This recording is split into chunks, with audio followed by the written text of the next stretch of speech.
Bienvenue dans le trail qu'on aime, c'est Mathieu Delpech. Aujourd'hui, on vous propose dans ce hors-série un échange rare, profond et passionnant avec Jonas Foro, responsable de l'accompagnement scientifique à la performance à la Fédération de ski nordique et de biathlon. Mais définir Jonas avec ce seul poste serait bien trop réducteur. Il a un parcours incroyablement riche, nourri par des expériences variées qui lui offrent une vision pluridisciplinaire unique. Le cœur du sujet aujourd'hui, l'altitude.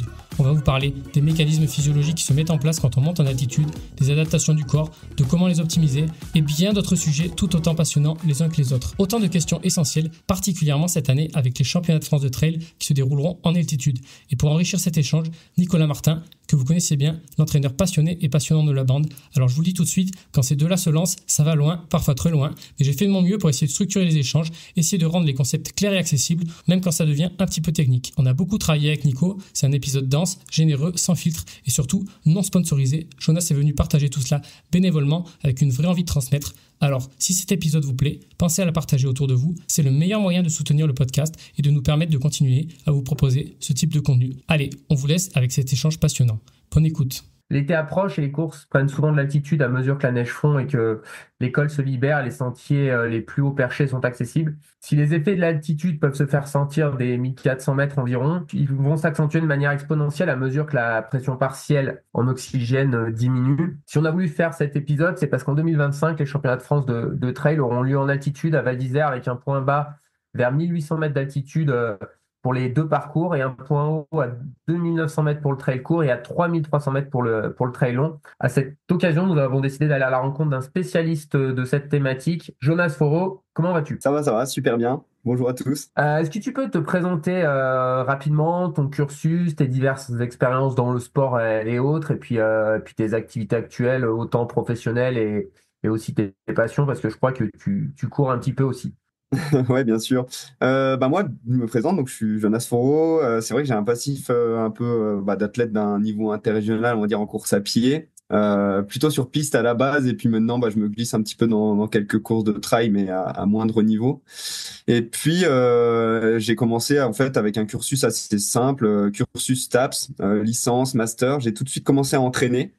L'entraînement faisait tout de suite partie un petit peu de mes hobbies, et puis j'avais vraiment un attrait vers l'entraînement. J'ai commencé en fait rapidement avec la course d'orientation où j'entraînais le pôle France de course d'orientation avec Olivier Coupa. Donc je m'occupais de la partie préparation physique et puis toutes les séances sur piste, etc. La partie plutôt course à pied. Et puis pendant 5 ans, j'ai entraîné les athlètes de la course d'orientation, donc durant toutes mes études quasiment. Et puis ça a été un petit peu le fil rouge. Même au moment où, pendant mes études, je suis passé par le Canada aussi, avec une expérience assez forte dans un laboratoire de recherche de l'Université de Calgary, qui m'a apporté aussi beaucoup de choses. En revenant après en France, donc on avait créé une boîte qui s'appelait Sport Testing, qui était dédiée au testing, justement, l'évaluation de la performance physique sur les sportifs, avec Mélissa Museau. Et donc, à la suite de cette expérience, j'ai été embauché donc au Centre national de ski nordique et de moyenne montagne, où je suis actuellement, où je m'occupe en fait du suivi scientifique, de l'accompagnement scientifique à la performance, on appelle ça l'ASP, des équipes de France de ski nordique, donc ski de fond, biathlon, combiné nordique. Et donc, ça va être tout ce qui va être testing, monitoring des données, analyse aussi des données de course, analyse des courses, analyse de la concurrence. Ça va être plein de missions un peu diverses sur l'optimisation de la performance, l'aide aux entraîneurs, aider les entraîneurs à mieux comprendre les besoins des athlètes, aider les entraîneurs à mieux comprendre aussi les enjeux des compétitions, les enjeux des courses, et puis leur apporter le maximum d'informations possibles pour qu'ils prennent les meilleures décisions dans l'entraînement. Donc, ça va être vraiment ça mon boulot aujourd'hui. Et puis donc je suis aussi passé un petit peu par le trail avec pas mal d'expérience avec la Team Sidas Matrix où j'effectuais les tests avec eux. Et puis l'année dernière en tant que responsable de la performance, donc sur tous les suivis aussi hypoxie des athlètes, tous ces aspects-là de la performance. Et aujourd'hui donc je suis aussi en thèse à l'université de Lausanne. Avec donc 2 spécialistes de l'altitude, Grégoire Millet, qui est mon directeur de thèse, qui est le grand spécialiste de l'altitude au niveau mondial, et puis Franck Brochery, qui est le spécialiste de l'altitude au niveau français. Donc lui qui travaille à l'INSEP, et donc je suis bien entouré, bien encadré pour réaliser ma thèse. Ma thèse, elle a pour thématique l'optimisation de la performance en ski nordique avec l'utilisation de l'hypoxie. Voilà, en gros, si j'espère que j'ai pas été trop long pour me présenter, mais au moins on a fait un peu le tour de tout. Non, non, c'est parfait, merci. On voit vraiment que tu as un profil multicasquette autour de la performance et je pense que les discussions avec Nico, passionné de tous les aspects de l'entraînement, ça va vraiment être incroyable à suivre. Et donc, comme tu l'as dit, une de tes activités, c'est d'être référent scientifique au Centre national du ski nordique après Manon. Et je sais que là-bas où il y a des chambres d'hypoxie, vous faites beaucoup usage de cette technologie-là, si on peut dire, pour l'amélioration de la performance. C'est un peu ton quotidien aussi, les suivis de l'altitude. Enfin, c'est quelque chose que tu fais beaucoup comme tu l'as dit dans ta tête, c'est vraiment le sujet sur lequel on va se plonger aujourd'hui. Et donc, on va rentrer directement dans le sujet. Pourquoi, quand on monte en altitude, ça induit une baisse de la performance sportive? Est-ce que tu peux un petit peu détailler les divers effets, notamment sur les trois maillons, que ce soit ventilatoire, cardiovasculaire et puis aussi au niveau musculaire? Je te laisse rentrer dans le vif du sujet et nous expliquer qu'est-ce que c'est l'altitude et l'oxygène, etc. Donc l'altitude, en gros, pour faire simple, c'est une baisse de la pression en O2. Donc c'est-à-dire qu'on va raréfier l'oxygène ambiant dans l'air. Faut savoir qu'on va le raréfier en termes de pression, mais pas en termes de gradient. C'est-à-dire qu'il y a à peu près 20,83% d'oxygène dans l'air actuellement, et ça, qu'on soit en haut du Mont Blanc, au niveau de la mer, on va toujours en fait retrouver ce même pourcentage d'oxygène dans l'air. Ce qui va changer, c'est la pression, donc c'est-à-dire vraiment le nombre de molécules d'oxygène qu'on va retrouver dans, par exemple, un mètre cube. Et donc, cette différence de pression, elle va faire que quand on respire, finalement, on respire un petit peu moins d'oxygène. Et en fait, on va avoir ce transfert entre les poumons et le sang qui va être bien moins efficace que d'habitude parce que ce transfert, il se fait grâce à la pression de l'air, justement. Plus on va avoir une pression de l'air importante, plus on va avoir de transfert entre les poumons et le sang. Et donc, finalement, plus on va monter en altitude, donc plus on va monter en altitude, 2000 mètres, 3000 mètres, 4000 mètres, 5000 mètres, plus cette différence de pression entre le sang et les poumons, en fait, va s'amoindrir. Et donc, moins on va avoir de transfert d'oxygène vers le sang. Et donc, on va avoir une saturation sanguine qui va diminuer. Actuellement, je pense qu'on est tous à peu près au niveau de la mer. Enfin, on est tous à basse altitude, aux alentours Moi, par exemple, je suis à 1100 mètres ici. C'est pas considéré comme de l'altitude. Si je mesure ma saturation en oxygène du sang, je vais me retrouver aux alentours des 99%, 98, 99%, donc quasiment à 100%. Au niveau de la mer, on est quasiment à 100%. Plus on va monter, du coup, plus on va avoir une saturation sanguine en O2 qui baisse. Le sang, donc une saturation sanguine en O2 qui baisse, ça veut dire du coup moins de sang disponible moins d'oxygène disponible dans le sang. Et donc finalement, nos muscles vont avoir plus de difficultés à fonctionner parce qu'on a moins d'oxygène dans le sang disponible. Et donc finalement, on va avoir du coup les muscles qui vont fonctionner en situation hypoxie, ce qu'on appelle ça. Donc avec un petit peu moins d'oxygène. Faut savoir qu'il y a des mécanismes du corps qui vont être activés pour essayer de limiter ces effets-là. Par exemple, on va hyperventiler. L'hyperventilation va permettre d'augmenter la pression au niveau des poumons et donc de faciliter le transfert entre les poumons et le sang. Et donc, on va avoir du coup une saturation qui va moins diminuer que si on hyperventilait pas. Donc ça, c'est des mécanismes qui se mettent en place de manière totalement naturelle et totalement automatique. Et c'est pour ça qu'aujourd'hui, moi, à cette altitude-là, j'ai une saturation de quasiment 100%. C'est parce que j'ai une petite hyperventilation qui se met en route, mais que je sens même pas, et qui permet finalement de maintenir des niveaux de saturation qui sont quasiment à 100%. Et donc, finalement, tous ces mécanismes-là font que le muscle ayant besoin d'oxygène va fonctionner avec un petit peu moins d'oxygène et donc va diminuer les performances. Et donc, ce qu'on dit souvent, c'est qu'on a un début de commencement de baisse de performance à partir de 1200 mètres, 1300 mètres, ça dépend un petit peu des études. Et donc, à partir de ces altitudes-là, on commence à avoir une petite baisse de performance. Et après, on a une baisse de performance d'environ 6 à 8% tous les 1000 mètres. Donc, c'est-à-dire qu'à 2000 mètres, on a quasiment une baisse de performance de 16%. Ça, c'est sur les chronos, par exemple, quand tu dis un pourcentage de performance? C'est plutôt sur la VO2 max. Les études, elles sont liées à la VO2 max. Sur les chronos, du coup, c'est un petit peu moins. Ce pourcentage-là baisse un petit peu. Et puis, ça dépend un peu du type d'épreuve, etc., qu'on va faire. Mais on va se retrouver sur les chronos, on va dire, je pense que dans un trail court de 20 km, on va se retrouver à une baisse de performance entre 5 et 7% à peu près sur les chronos. Ok. Et est-ce Parce que que tu peux nous expliquer concrètement ce que c'est la saturation? C'est un concept que tu as utilisé plusieurs fois dans ta réponse. Est-ce que tu peux nous décrire physiologiquement c'est quoi en fait? Ouais, bien sûr. Alors donc, faut savoir que pour transporter l'oxygène vers les muscles, notre sang, il va être en fait, il va utiliser les globules rouges. Donc les globules rouges, c'est ce qui est présent dans le sang et ce qui va finalement transporter l'oxygène. Donc une cellule d'oxygène va se fixer sur les globules rouges et donc bah, on va avoir un cycle finalement où bah, ces globules rouges, elles vont être chargées en oxygène, elles vont se libérer en oxygène et puis elles vont revenir au point de départ, justement au poumon, elles vont recharger en oxygène, elles vont se libérer en oxygène au niveau des muscles. Et donc, bah, en fait, cette saturation en oxygène, quand je dis 100%, ça veut dire que 100% des globules rouges sont saturés en oxygène. C'est-à-dire que finalement, nos transporteurs sont tout pleins. C'est comme si on imaginait des petites voitures qui avaient, en fait, une place dans la voiture et puis qui tournaient en rond. Et donc, ben, ces petites voitures-là, elles fonctionnent vraiment en cycle fermé, on va dire, et elles vont transporter à chaque fois un oxygène avec elles. Et si en fait, bah, on n'a pas assez de transfert entre les poumons et le sang, bah, il y a des petites voitures qui vont fonctionner, qui vont tourner à vide. Et donc, on va avoir une saturation qui va baisser. Donc, quand je dis 100%, c'est que toutes les petites voitures sont remplies d'oxygène. Et quand je dis 90%, ça veut dire qu'on a 90% des voitures qui sont remplies d'oxygène, mais du coup 10% qui sont finalement qui tournent à vide. Et donc, les muscles qui ont besoin d'oxygène bah, vont du coup fonctionner avec un petit peu moins d'oxygène. Je ne sais pas si c'est clair. Si c'est pas clair, n'hésitez pas à me faire répéter. c'est hyper clair, Jonas, tout le monde comprend bien, je pense. De toute façon, c'est quand même un peu un podcast pour les gens qui s'intéressent un minimum, donc ils ont quelques bases. Tu as parlé aussi de l'hyperventilation.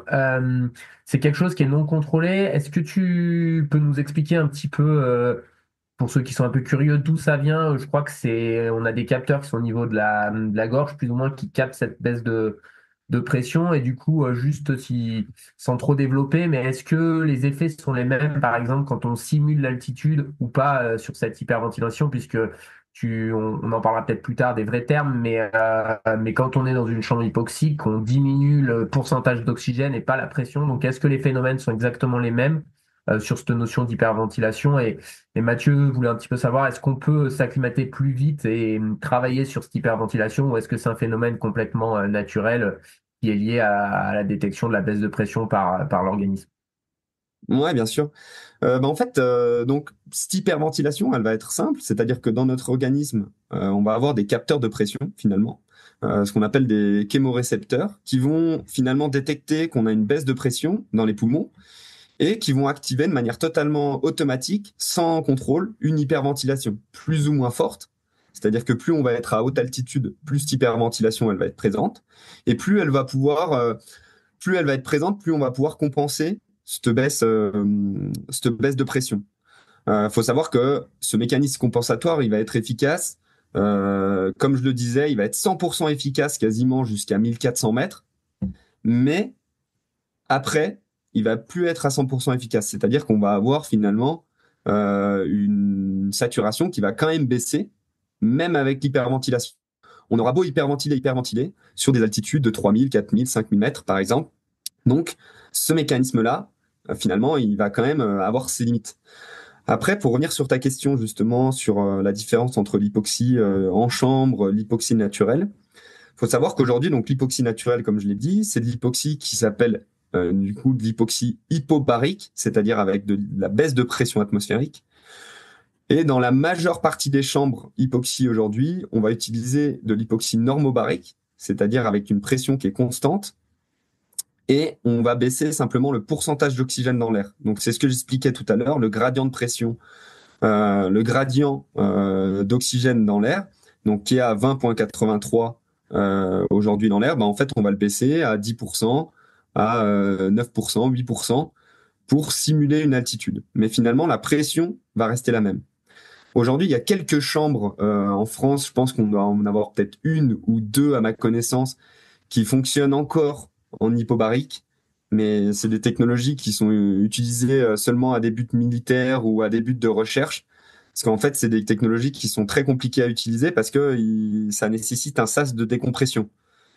Parce qu'on n'a pas la même pression à l'intérieur de la chambre qu'à l'extérieur de la chambre. Donc finalement, on doit passer par une étape où la pression doit repasser de manière minimale, etc.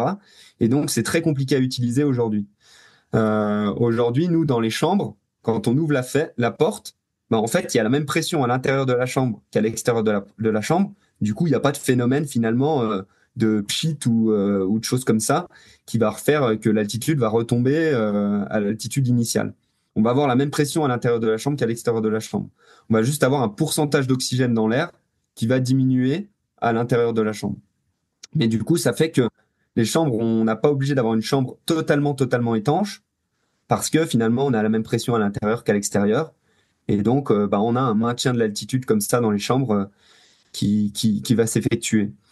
Et après, au niveau des effets, donc est-ce qu'on a les mêmes effets en altitude du coup hypobarique ou normobarique, donc en altitude simulée et en altitude naturelle? On va quasiment retrouver les mêmes effets hématologiques, genre bon, je pense qu'on en discutera un peu après sur les effets justement de l'entraînement, etc. On a quasiment les mêmes effets. On va juste avoir une différence des effets, c'est sur l'acclimatation. On va avoir des acclimatations qui sont plus rapides en altitude naturelle qu'en altitude simulée. Voilà. De l'ordre de 1 ou 2 jours. Voilà, ça dépend un petit peu des altitudes, etc. Mais on va avoir des altitudes un petit peu plus rapides en altitude naturelle qu'en altitude simulée. Le deuxième point aussi de différence, mais celui-là c'est vraiment du détail, c'est que quand on va simuler finalement une altitude de 2500 mètres, eh ben en fait notre corps va lui le ressentir comme une altitude naturelle de 2300 mètres. On a à peu près un gap de l'ordre de 5 à 10%, un écart de 5 à 10% entre des altitudes naturelles et des altitudes simulées. C'est-à-dire que, imaginons, on rentre un petit peu dans les détails, mais si on a une course, par exemple, à 2000 mètres, et qu'on veut faire une pré-acclimatation en tente hypoxie, il faut que je règle ma tente hypoxie sur 2200 mètres pour que j'ai les mêmes effets et j'ai la même réaction de mon corps qu'une altitude à 2000 mètres. Ok, du coup, on est rentré un peu direct dans le détail des adaptations, ouais, des adaptations très pointues, mais moi, je voudrais qu'on revienne un peu sur la base. On a compris que la performance, elle est affectée par le manque d'oxygène, par l'hypoxie, enfin, du moins la baisse de pression partielle, mais on peut contrecarrer ça. Du coup, tu as commencé un petit peu à rentrer dans les détails, les technologies, les stages d'adaptation hypobarique ou normobarique, mais globalement, comment l'organisme dans son ensemble il va s'adapter pour limiter le stress et pourquoi faire des stages en altitude ça va améliorer la performance. Qu'est-ce qui va se passer dans le corps aux différents échelons? Tout d'abord, on va avoir donc une adaptation qui va être ce qu'on appelle en aigu, donc ce qu'on appelle une adaptation aiguë. Donc, comme je le disais, on va hyperventiler en aigu. C'est la première adaptation que va faire le corps. Et ça, typiquement, eh ben ici, c'est super facile. On a des chambres hypoxie. Moi, je peux passer en 5 secondes de 1100 mètres d'altitude à 3000 mètres d'altitude. Et en fait, cette adaptation en aigu d'hyperventilation, elle va se faire quasiment dans les 10-20 secondes, en tout cas dans la minute qu'on va rentrer dans la chambre. Donc, c'est une adaptation qui va se faire de manière hyper rapide. Les autres adaptations, le corps va mettre d'autres adaptations en marche, qui sont des adaptations un petit peu plus chroniques, on va dire, qui vont mettre un petit peu plus de jours à se mettre en place. Pour justement, si on reste en altitude, le corps va se dire, mais en fait là, je subis un stress qui est pas un stress où j'ai l'habitude d'être. Il faut que je crée des adaptations pour ce stress-là. En fait, il me paraissent plus facile à supporter. Et donc, notre corps, tout simplement, en fait, va créer un nombre de transporteurs d'oxygène, donc un nombre d'hémoglobine, de globules rouges, qui va être plus important. Donc en fait, notre corps, il va se dire, mais en fait, mes transporteurs, ils sont pas pleins à 100%, ils sont pleins à 90%. Mais finalement, si moi j'ai besoin de transporter 100 passagers, mais que mes transporteurs, j'en ai 100, mais qui sont pleins à 90%, je vais en construire 110 ou 112, ou je sais pas exactement le calcul exact, mais en tout cas, je vais en construire plus pour que, même s'ils sont saturés à 90%, mes 100 personnes, je vais pouvoir quand même les déplacer. Et donc, ce mécanisme-là, il va être fait dans les jours on va dire, entre le 5e jour et le 10e jour. C'est-à-dire que notre corps va produire un petit peu plus va produire de l'hémoglobine et donc va produire du globule rouge. Notre masse en hémoglobine, ce qu'on appelle la masse en hémoglobine dans notre corps va augmenter. Et donc, on va avoir un nombre de transporteurs qui va augmenter, ce qui va pouvoir pallier au différentiel de performance. Voilà. Quand je dis pallier au différentiel de performance, c'est pas exactement ça. C'est-à-dire qu'on va jamais pouvoir retrouver un niveau de performance en altitude qu'on a à basse altitude. Ça, c'est impossible. On va toujours regarder, on va dire, un différentiel de baisse de performance. Comme je le disais tout à l'heure, on a une baisse de performance de l'ordre de 6 à 8% tous les 1000 mètres. Cette baisse de performance, en fait, avec de l'acclimatation, donc avec du temps passé en altitude, un peu en amont de la compétition ou un peu en amont d'un entraînement ou d'une course ou peu importe, en fait, je vais pouvoir du coup pallier à ce 6 à 8%. C'est-à-dire que je vais pouvoir en fait, diminuer ce gap entre ma performance en plaine et ma performance en altitude de l'ordre d'à peu près 33%. C'est-à-dire que l'acclimatation va à peu près permettre de regagner 33% de cette baisse de performance. Donc 33% de 6%, c'est 2%.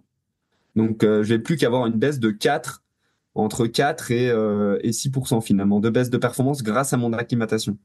Voilà.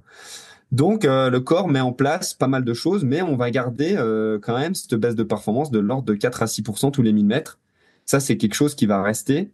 C'est quelque chose qui va être assez individuel. Comme je dis, c'est entre 4 et 6%, mais il y a des personnes, ça va être 3%, il y a des personnes, ça va être 7%. C'est vraiment hyper individuel.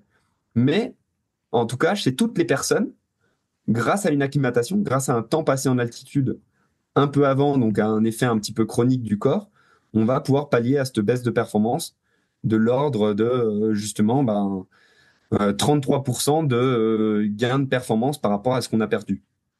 Voilà. Ce qui est un peu différent si je fais un petit peu le parallèle avec l'acclimatation à la chaleur, parce que c'est deux stress environnementaux qui sont différents mais qui ont un petit peu les mêmes effets.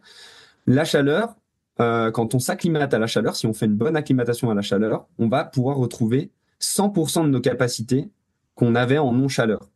C'est-à-dire entre une compétition en chaleur et une compétition en non-chaleur, si je m'acclimate, je vais pouvoir retrouver 100% de mes capacités que j'avais en non-chaleur. En altitude, je vais jamais pouvoir retrouver ces 100%-là. Mais je vais limiter la perte. Donc ça reste essentiel et super important de finalement passer son temps à s'acclimater et vraiment prendre le temps de s'acclimater, notamment en vue de compétition ou d'entraînement un peu plus intense en altitude. Le temps, parlons-en. Tu dis qu'on peut du coup réduire la baisse de performance en s'entraînant à altitude, mais pour ça, il faut se préparer et aller en altitude. Est-ce que tu peux rentrer un petit peu dans les détails sur les temps que ça prend d'augmenter cette masse en hémoglobine? Combien le corps, combien de jours, combien de semaines le corps doit rester en altitude, doit avoir un stress pour pouvoir pallier un petit peu à cette baisse en oxygène et essayer de réduire la baisse de performance? Pas de souci. Donc, effectivement, il y a un temps idéal passé en altitude. Plus de temps on va passer, plus de temps, mieux ça va être, avec certaines limites. Mais en tout cas, il y a un temps minimum à passer en altitude. Je vais revenir un petit peu sur les adaptations, parce que je les ai pas toutes détaillées. Il y a des adaptations qui mettent plus ou moins de temps à arriver. Il y a des adaptations, justement, comme je le disais, de manière aiguë, qui vont arriver tout de suite. Des adaptations qui vont mettre un petit peu plus de temps, de l'ordre de 5 à 10 jours, notamment sur la masse en hémoglobine, mais qui vont se prolonger. C'est-à-dire que finalement, si on reste 2 semaines, 3 semaines, on va toujours avoir finalement cette augmentation de la masse en hémoglobine. Si on reste 4 semaines, encore un petit peu plus. Mais on va dire que le plus gros gap va se faire entre 5 à 10 jours. Après, on va avoir d'autres mécanismes qui vont se mettre en place, la multiplication du nombre de mitochondries, l'augmentation du pouvoir tampon, etc. Ça, c'est des mécanismes aussi un petit peu parallèles qui vont se mettre en place, mais qui vont être aussi efficaces. Et ces mécanismes-là vont apparaître en fait entre 2 et 3 semaines, quand on va en fait pouvoir vraiment s'entraîner en altitude et quand on va pouvoir avoir aussi les effets qui sont combinés entre l'entraînement et à la fois mon stress hypoxique. Donc ça, c'est très important à comprendre. Et on va avoir aussi d'autres phénomènes qui vont être finalement dus à l'entraînement qu'on va faire grâce à soumis à l'altitude. C'est-à-dire que si je reviens un petit peu dans les détails du temps minimum, aujourd'hui, le temps minimum pour passer en altitude, c'est à peu près 10 jours, mais globalement, plus on passe de temps, mieux ça va être, comme je le dis. Aujourd'hui, on est plutôt dans des recommandations qui vont être de l'ordre de 21 jours, donc 3 semaines, et 3 à 4 semaines. Les Américains sont beaucoup sur 4 semaines. Nous, en Europe, on est beaucoup sur 3 semaines. Il y a des sports aussi qui font aussi parfois 2 semaines. 2 semaines peut être suffisant pour avoir certaines adaptations.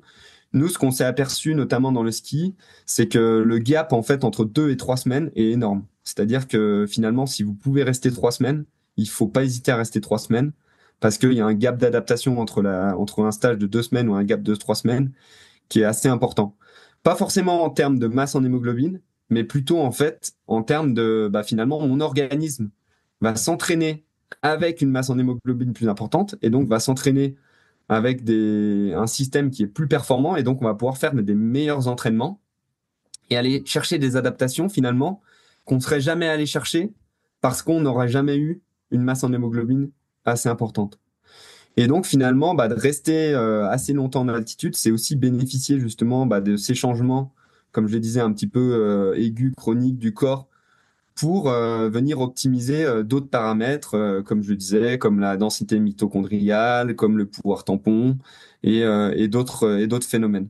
Donc ça, c'est hyper important de rester finalement. Ma recommandation, en tout cas, c'est de rester vraiment 3 semaines avec vraiment une phase d'acclimatation au début, c'est-à-dire une phase où on va faire de l'entraînement plutôt aérobie, une petite baisse de volume. On va baisser le volume d'entraînement de l'ordre de 10 à 20%, ce qui reste assez faible dans la baisse de volume, durant les 2-3 premiers jours. Après, on va retrouver un volume qui va retrouver, on va dire, à 100%, c'est-à-dire un volume qu'on fait habituellement. Et puis, en fait, l'acclimatation va différencier entre 5 à 10 jours suivant les stages en altitude qu'on fait. Si on est à 1800 mètres, on va plutôt se retrouver dans une acclimatation qui va se retrouver entre 5 à 7 jours. Et si par contre, on est sur des altitudes un peu plus haut, comme Tignes, où on est à 2100 mètres, ou même un petit peu plus haut encore, si on va typiquement à 2500 mètres, là, on va se retrouver sur des acclimatations qui sont un petit peu plus longues et qui vont se rapprocher de 10 jours. Voilà. Donc, on s'aperçoit que si, par exemple, on est à Tignes et qu'on fait un stage de 10 jours à Tignes, forcément, on va juste avoir le temps de s'acclimater et on va pas pouvoir faire énormément d'entraînement qualitatif sur un stage de 10 jours à Tignes, par exemple. Est-ce que si tu as 10 jours quand même, dans le cas, on en parlera peut-être après, mais ma question c'était, est-ce que faut que ce soit une exposition qui soit vraiment chronique et qu'il n'y ait pas de coupure, ou est-ce que par exemple une personne qui irait tous les week-ends, on va dire avec des week-ends de 3 jours régulièrement à ces altitudes-là, bénéficierait de certaines adaptations, ou si c'est entrecoupé, ça fonctionne pas? Alors, je dirais pas que ça fonctionne pas, c'est-à-dire que c'est des effets différents. Si on veut vraiment une adaptation hématologique, donc c'est-à-dire une augmentation de la masse en hémoglobine, là, il faut rester un minimum de temps. Donc, c'est-à-dire, il faut rester au minimum, pour moi, 2 semaines, 3 semaines pour qu'on ait des effets prolongés, etc. Si par contre, on va avoir des effets sur de l'acclimatation, typiquement, c'est ce qu'on s'est aperçu avec le biathlon l'année passée, il y a 2 ans, depuis le temps qu'on fait ça. On fait en fait finalement avec les filles des stages qui sont un petit peu plus courts, donc qui sont de l'ordre de entre 8 et 12 jours, mais qui sont répétés dans la saison. Et en fait, ce qu'on s'est aperçu, c'est que la durée d'acclimatation pour ces stages-là diminuait au fil des stages. Au début, on était plus aux alentours des 5 jours, et puis en fait, à la fin, on était plus aux alentours des 3 jours et demi. On avait quasiment une baisse de 1 jour et demi d'acclimatation. Donc, c'est-à-dire qu'en fait, on augmentait notre corps, on optimisait notre corps sur de l'acclimatation, notre corps s'acclimatait plus rapidement. Donc, ce que j'ai envie de dire pour les personnes qui peuvent passer en fait les week-ends en altitude, etc., dans un but d'acclimatation d'une compétition en altitude, c'est en fait, allez-y le maximum de temps. Si vous pouvez passer 2 jours, si vous pouvez passer 3 jours, si vous pouvez passer 5 fois 3 jours, si vous pouvez passer 4 fois 2 jours, c'est très bien, c'est mieux que rien en fait. C'est-à-dire que globalement, vous allez pouvoir optimiser votre acclimatation à l'altitude. Par contre, de là à avoir des effets hématologiques à l'altitude et d'augmenter par exemple votre performance en plaine grâce à ces petits week-ends en altitude, là j'émets plus de réserve. Mais par contre, si vous avez une compétition en altitude et que vous avez finalement que les week-ends de dispo, allez en altitude, entraînez-vous en altitude tous les week-ends d'avant, enfin le maximum de week-ends que vous pouvez faire, et globalement, ça sera mieux que rien.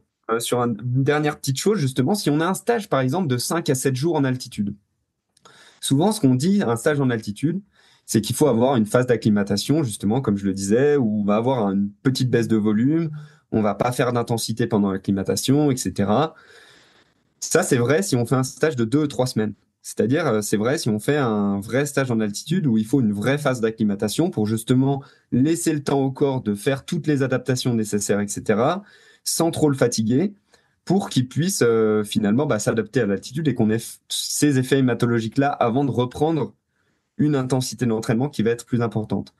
Dans le cas où je vais faire un stage en altitude de 5 à 7 jours, ou même 2, 3 jours, finalement, l'objectif, il est totalement différent. Comme je disais, L'objectif, il est plus du tout hématologique. Et donc là, je peux finalement faire de l'intensité dès mon premier jour, dès mon deuxième jour arrivé en altitude. Ça va pas poser de problème. Après, il faut réguler, bien sûr, en fonction de la fatigue, etc.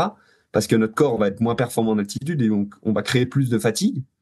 Mais si on gère bien ça, si on gère bien la charge et la fatigue, bah, il n'y a pas de contre-indication finalement à faire une séance d'intensité dès le deuxième, dès le troisième, dès le quatrième jour, si je suis sur un stage court, parce que mon objectif finalement, il va être totalement différent que sur un stage long. Et donc ça, ben, faut bien le comprendre parce que du coup, parfois, on a un petit peu ce mélange entre les deux, etc. Et on sait plus trop si je peux faire une séance d'intensité ou pas dès les premiers jours, où il faut attendre, etc. Mais du coup, sur des stages courts, il n'y a pas de souci. Ouais, juste rappeler qu'en fait, c'est un stress, hein, l'altitude, enfin l'hypoxie, et que en fait, quand on s'entraîne en altitude sans être acclimaté, on va ressentir plus de stress pour le même entraînement, entre guillemets, et donc du coup, on a plus de fatigue. Par contre, comme tu l'as dit, si c'est sur un temps court, on va peut-être pouvoir gérer cette charge un petit peu plus aiguë de charge d'entraînement et la digérer quand on redescendra. Alors que quand on y va longtemps, bah, si on commence à surcharger l'organisme quand il est dans sa phase d'acclimatation, il aura beaucoup de mal à récupérer. Et donc, le gain, entre guillemets, qu'on aurait eu de s'entraîner les premiers jours, il va être largement diminué, voire contre-productif sur le stage long parce que l'altitude vient venir créer quand même en permanence un petit stress, on récupère moins bien, donc il faut bien attendre, comme tu l'as dit, quand c'est long pour pouvoir être acclimaté et tolérer la charge globale d'entraînement. Et donc toujours avoir cette vision quand même long terme de gestion de la charge, puisque en fait, c'est toujours ça, hein, le corps s'adapte à des stress et en fait, faut pas forcément les séparer trop, puisque c'est le stress global subi par l'organisme qui crée la fatigue. Exactement, c'est exactement ça. Super intéressant. Et du coup, on a bien compris l'intérêt de faire une acclimatation dans le cas où on fait un stage long, puisque le stress va durer. Et alors que si on fait un stage court, le stress sera du plus faible durée dans le temps, donc on pourra récupérer après le stage. Mais du coup, au niveau concrètement, en fait, il se passe quoi dans le corps quand on fait l'acclimatation? Parce que tu as expliqué que l'adaptation ventilatoire, elle était instantanée. Dès que le corps détectait qu'il y avait moins de pression, il se mettait à hyperventiler. Et du coup, quelle mesure ou quelles données, toi, tu vas suivre pour savoir quand tes athlètes sont acclimatés, quand ils vont faire un stage long, pour qu'ils puissent reprendre l'entraînement. Et qu'est-ce qui se passe si on fait, en fait, ce qui se passe si on fait des séances intenses trop tôt, c'est il y a trop de fatigue. Tu fais comment accepter à tes athlètes qu'il faut attendre les premiers jours, que même si on peut potentiellement se sentir bien, quelles données, toi, tu vas suivre pour vraiment les driver? Donc, comme je le disais, dans la phase d'acclimatation, on va avoir finalement notre corps qui va créer de l'hémoglobine. Donc, on va avoir un volume de globules rouges qui va augmenter. Et donc, finalement, notre saturation en oxygène va elle aussi augmenter. Ce phénomène, en fait, il est assez simple. On va aussi, du coup, augmenter cette saturation en oxygène. C'est ce qu'on va voir un petit peu les premiers jours, notamment. Cette saturation en oxygène, elle va augmenter, en fait, parce qu'on va avoir une capacité de diffusion au niveau en fait pulmonaire et dans le sang qui va être aussi optimisée. On va avoir cette phase-là qui va vraiment être optimisée. Et donc, notamment entre le premier jour, la première nuit et la deuxième nuit, on va avoir du coup une saturation en O2 qui va augmenter. Cette saturation en O2, en fait, nous, on la monitore simplement avec un oxymètre. Donc, c'est une petite montre qu'on va mettre autour du poignet avec un capteur qui va se mettre au doigt, qui va nous monitorer toute la nuit. Du coup, la saturation en oxygène et la FC nocturne. Donc, les premiers jours, on va avoir une FC qui va être plutôt assez haute et une saturation qui va être plutôt assez basse. Dès le deuxième jour, on va avoir une augmentation de cette saturation, comme je le disais. On va avoir une optimisation de ce pouvoir de diffusion. Et puis après, petit à petit, on va avoir cette saturation qui va augmenter. Quand je dis augmenter, faut pas s'attendre à des grosses augmentations. C'est-à-dire que, par exemple, si on est à 2100 mètres d'altitude, on va avoir des saturations à peu près aux alentours des 90%. Et ben, en fait, dès la deuxième nuit, on va avoir peut-être un 90,7. Et puis, finalement, on va arriver à se stabiliser aux alentours des 91, 91,2. Ça dépend des athlètes, hein. On a vraiment des différences assez importantes. Là, je fais vraiment des moyennes. Et donc, finalement, quand on va avoir cette saturation qui va se stabiliser et également au niveau de la FC également, la FC va diminuer. Donc, on va avoir des FC hautes les premiers jours et des FC un peu plus basses les jours d'après. Et à partir du moment où on va avoir cette saturation qui va avoir tendance à se stabiliser, Là, on va pouvoir dire que notre organisme est acclimaté, et donc on va pouvoir commencer les séances un petit peu plus difficiles. On va pouvoir remettre un petit peu plus de stress à notre organisme. Comme le disait tout à l'heure Nico, en fait, finalement, le stress hypoxique de la phase d'acclimatation va être beaucoup moins grande une fois qu'on est acclimaté, et donc on peut remettre du stress dans l'entraînement pour finalement continuer à stresser l'organisme, etc. Il faut savoir qu'il faut bien respecter cette phase d'acclimatation. Souvent, on est un petit peu frustré, c'est-à-dire qu'on a des athlètes qui sont un petit peu frustrés de ne pas pouvoir faire de séances d'intensité, de choses comme ça. L'altitude, il faut voir comme un projet en fait à moyen terme et à court terme. C'est-à-dire que bien respecter cette phase d'acclimatation va être bien plus bénéfique que si on faisait notre petite séance d'intensité le 2e ou le 3e jour ou le 4e jour, plutôt que d'attendre et de la faire le 8e jour. Ça, c'est hyper important de le comprendre. C'est vraiment de se dire, de toute façon, je vais en altitude, je vais chercher des effets qui sont totalement différents de mes séances de d'habitude, et donc, je vais faire des compromis. L'entraînement, les nouvelles méthodes d'entraînement, de toute façon, c'est faire des compromis. Si aujourd'hui, j'ajoute de l'altitude, je fais un compromis sur ma séance d'intensité à J+3, J+4, à J+5, et donc je la supprime, mais je viens faire un compromis parce que je pense que ça va m'être beaucoup plus bénéfique de finalement passer du temps en altitude. Si je veux pas faire de compromis, je vais pas en altitude. Je reste chez moi et puis je continue à faire mes séances d'intensité. Voilà. Donc ça, c'est hyper important de bien respecter ces phases-là. Et donc, pour revenir à l'acclimatation, nous, du coup, on monitore la saturation en O2. On a aussi d'autres méthodes de monitoring qui sont également le HRV, donc la variabilité de fréquence cardiaque, où du coup, on va avoir en altitude une balance ortho-para qui va s'inverser. On va avoir une dominante orthosympathique en altitude, due justement aux chémorestricteurs, etc., que je citais tout à l'heure. On va avoir du coup une hyperventilation, des choses comme ça qui va se mettre en place. Et donc, on va avoir un orthosympathique qui va prendre le dessus. Et petit à petit, on va avoir le parasympathique qui va reprendre le dessus avec une FC qui baisse, etc. Et donc, au niveau du HRV, on peut aussi avoir des marqueurs d'acclimatation qui vont être visibles sur la variabilité de fréquence cardiaque. Pour repréciser, l'ortho, c'est plutôt la pédale d'accélérateur et le para, c'est plutôt la pédale de frein pour les gens qui ne seraient pas forcément familiers pour expliquer. Donc, quand le para revient se stabiliser, donc il faut avoir un peu des données avant. Ça veut dire en gros que le stress subi par le corps se rapproche de ce qu'il a l'habitude de vivre, alors que quand l'ortho domine, ça veut dire qu'il y a un stress qui s'applique sur l'organisme et c'est comme ça que vous suivez un petit peu le stress hypoxique. Exactement, exactement. Et puis on a aussi du coup pas mal de données en pré-stage altitude et donc on a la possibilité de comparer aussi les données, du coup le profil de l'athlète hors altitude et en altitude. Et donc ça nous permet finalement de vraiment pouvoir manager la charge d'entraînement un peu au jour le jour, dû à ces tests-là. J'ai une petite dernière question sur l'acclimatation, après on va pouvoir avancer un petit peu plus sur les méthodes d'entraînement.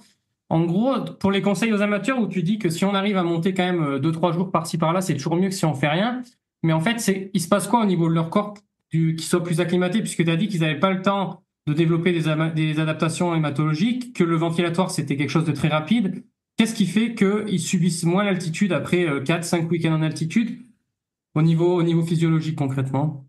Alors ça, c'est difficile à dire. Aujourd'hui, il y a peu d'études. Nous, c'est ce qu'on a observé en tout cas avec le biathlon. Mais aujourd'hui, les raisons réellement physiologiques qui permettent de dire que finalement on accélère l'acclimatation. Aujourd'hui, c'est un petit peu difficile. Je pense que, en tout cas, je me jetterai pas à mettre des hypothèses un petit peu bancales sur ces aspects-là. Mais en tout cas, c'est réellement effectif parce que nous, on l'observe depuis justement 2 ans. Et donc, c'est quelque chose qui est plutôt assez efficace. Donc, c'est plutôt quelque chose que je recommande. Après, pour revenir justement à cette petite phase d'acclimatation, etc., il y a d'autres phénomènes qui rentrent en compte aussi dans cette phase d'acclimatation. Des phénomènes aussi sur lesquels il faut faire attention. C'est-à-dire que en altitude, notamment sur la période d'acclimatation, on va avoir un sommeil qui va être détérioré. On va avoir un sommeil qui va être endommagé. Pourquoi? Parce qu'en fait, on hyperventile, comme je le disais. Et donc, en fait, on vient modifier notre pattern d'endormissement. Nous, notre organisme, il a tendance en fait à s'endormir dans une ventilation qu'il connaît bien, etc. Et donc là, on va avoir une hyperventilation, ce qui va faire que notre organisme, finalement, il va être trop troublé par rapport à ça. On va avoir aussi certaines phases de la nuit avec des saturations assez basses. Et donc, notre organisme va mettre en route l'hyperventilation, ce qui va nous réveiller. Donc, on va avoir des réveils nocturnes qui vont être un petit peu plus importants. Et ça, notamment sur les premiers jours. Donc, le sommeil, c'est quelque chose à bien observer et à bien monitorer également. Ça peut être quelque chose, nous, on utilise des questionnaires de sommeil les matins, etc., pour notamment monitorer un peu de la qualité de sommeil de l'athlète, pour savoir si elle n'est pas trop endommagée par l'altitude. Il faut savoir que c'est le principal frein à aller très très haut en altitude. C'est-à-dire qu'aujourd'hui, la majeure partie des stages en altitude se font entre 1800 et 2500 mètres. Parce qu'en fait, au-delà de ça, on a des effets hématologiques qui sont plus importants. C'est-à-dire on a une augmentation de la masse en hémoglobine qui va être plus importante. Mais on va avoir un sommeil qui va être tellement endommagé que finalement notre corps, malgré les adaptations qui sont faites, en fait, il va générer trop de fatigue.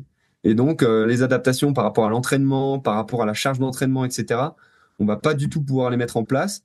Et donc, bah, en fait, ça sert à rien d'aller trop non plus en altitude parce que on va détériorer à la fois la qualité d'entraînement et à la fois le sommeil. Le deuxième point en altitude qui va être effectif notamment dans la phase d'acclimatation, notamment à J4, J5, on va avoir ce plus gros marqueur-là, c'est l'hydratation. C'est-à-dire on va avoir des phénomènes de déshydratation en altitude, notamment comme je le disais avec un pic à J4 plus J5 à peu près, pour deux phénomènes. Le premier phénomène, en fait, c'est que, comme je le disais, en altitude, on hyperventile. Quand on hyperventile, ben, en fait, on recrache de la vapeur d'eau, et ce qui fait qu'on se déshydrate. Et donc, ben, on se déshydrate par ce biais-là. Le deuxième biais, c'est qu'en fait, on va avoir une augmentation de la diurèse. Donc, on va avoir une augmentation de l'urine. On va devoir finalement rejeter notamment pas mal de bicarbonate dans les urines. Et donc, on va uriner plus, dû justement aussi à cette hyperventilation-là.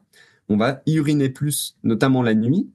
Et donc, ce qui va endommager aussi notre sommeil, c'est-à-dire que ça va nous réveiller, on va uriner, etc. Peu importe finalement si on boit beaucoup ou si on boit pas beaucoup, on va uriner plus en altitude. Et donc, ça va créer aussi un phénomène de déshydratation. Et donc, pour lutter contre ça, il faut absolument faire hyper attention à l'hydratation, soit en buvant beaucoup, beaucoup, beaucoup, beaucoup, notamment pendant les périodes de la journée.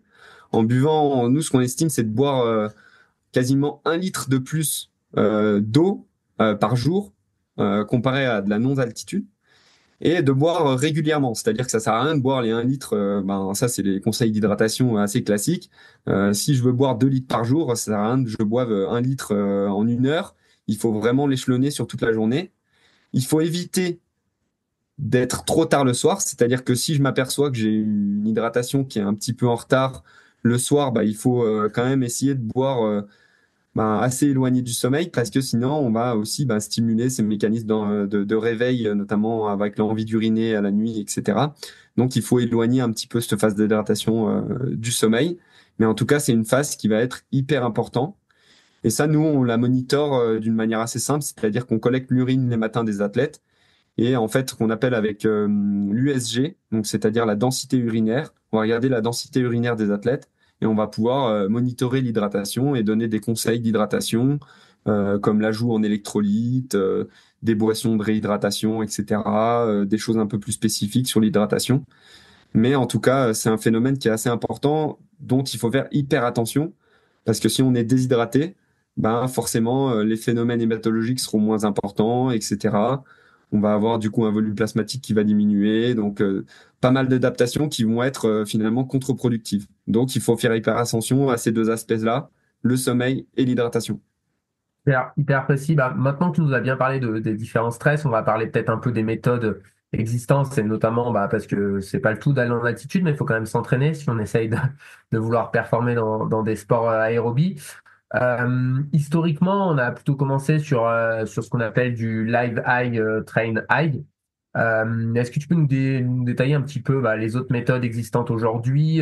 Qu'est-ce qu'on fait aujourd'hui, les consensus, des méthodes un petit peu différentes que vous utilisez, notamment, je crois, pas mal dans le ski nordique avec la répétition des sprints en hypoxie. Et est-ce qu'il y a des méthodes plus adaptées à des compétitions en altitude ou à des compétitions en plaine, parce que c'est quand même, j'imagine, pas les mêmes problématiques dans les deux cas. Donc, bah, juste un petit peu nous expliquer rapidement ça et les durées d'exposition pour maximiser les effets, notamment si on fait des répétitions de sprint. Est-ce que déjà c'est pertinent pour les sports d'endurance ou pas, qui sont peu intermittents comme le trail par exemple?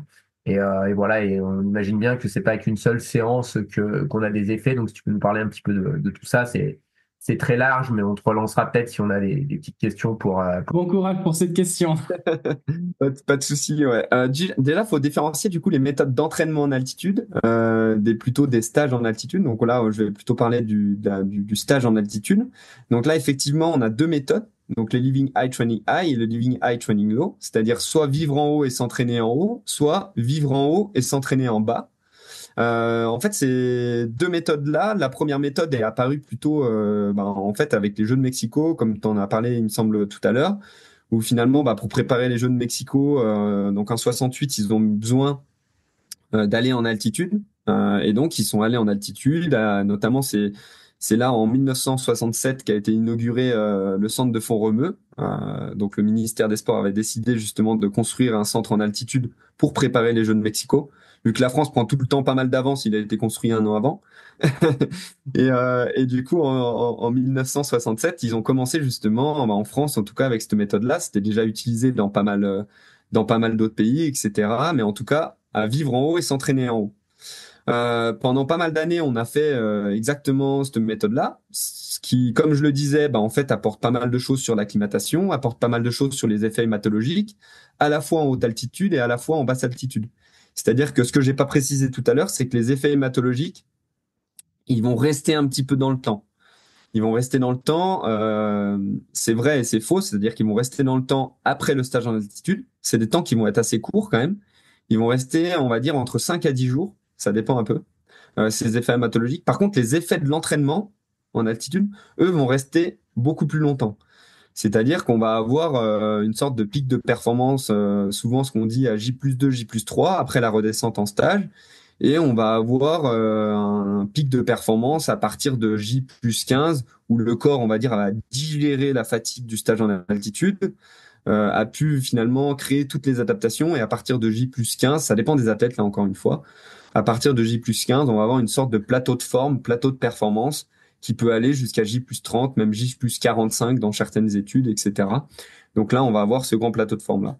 Donc ça, avec du Living High Training High, on a exactement ça, et on a quelque chose de plutôt assez efficace. Et on va dire, dans les années 90, il y a eu les premières études sur le Living High Training Low, donc c'est-à-dire s'entraîner en haut et vivre en haut et s'entraîner en bas.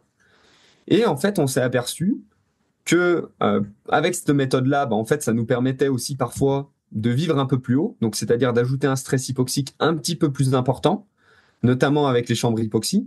Typiquement, moi, si je fais un stage à Font-Romeu, je suis à 1800 mètres, en fait, je vais avoir un stress hypoxique qui va être de 1800 mètres. Si je dors dans les chambres hypoxie, ici, par exemple, qui vont être à 2500 mètres, je vais avoir un stress hypoxique qui va être un petit peu plus important. Et on s'aperçoit que l'augmentation de la masse en hémoglobine est très liée à la quantité de stress hypoxique. Donc, globalement, quand je disais tout à l'heure, ça sert à rien d'aller trop haut. Oui, c'est vrai, mais il faut quand même aller assez haut. C'est-à-dire que si on a le choix globalement entre un stage un petit peu plus bas et un stage un petit peu plus haut, moi, ce que je conseille, c'est toujours d'aller un petit peu plus haut. Après, il faut toujours mélanger aussi le ratio, comme je disais, entre l'entraînement et puis la qualité de l'entraînement et puis les adaptations hématologiques. Comme je le disais tout à l'heure, plus on va haut, plus ça demande un temps d'acclimatation important. Et donc, moins on peut faire d'intensité les premiers jours. Si moi, la compétition, elle est assez proche quand même de mon stage en altitude, je vais essayer quand même de garder une sorte de volume à haute intensité assez importante. Et donc, je vais pas aller à trop haute altitude pour pouvoir faire des intensités à J+7 ou J+8. Alors que si j'étais allé à 2500 mètres, finalement, les intensités, j'aurais plutôt été à J+8 ou J+10.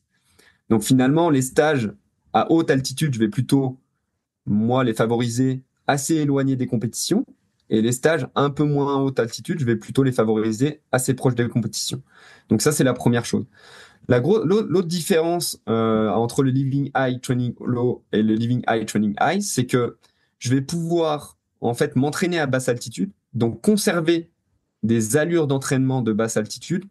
Typiquement, si je prends un exemple tout simple, si je fais du 1500 mètres, bah en fait, si je vais m'entraîner à Font-Romeu, bah, mes allures du 1500 mètres vont être détériorées parce que je vais avoir une baisse de performance en altitude.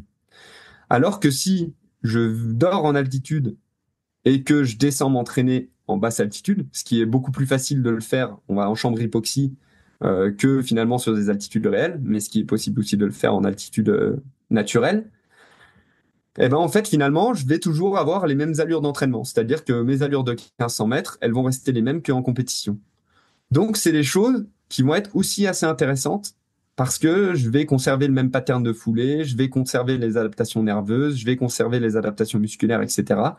Alors que si je diminue bah, finalement mes allures d'entraînement, bah, sur des allures très spécifiques, ben je vais peut-être aussi perdre un petit peu des repères, perdre aussi en efficacité nerveuse, etc. sur ma foulée, notamment sur des séances, sur des entraînements plutôt rapides. Voilà, plutôt rapides. On va dire que dans le trail, pour moi, je vois un petit peu moins cet effet-là parce que finalement, bah, les allures d'entraînement, qu'elles soient diminuées ou pas, on va pas avoir un gros gap de diminution d'allure.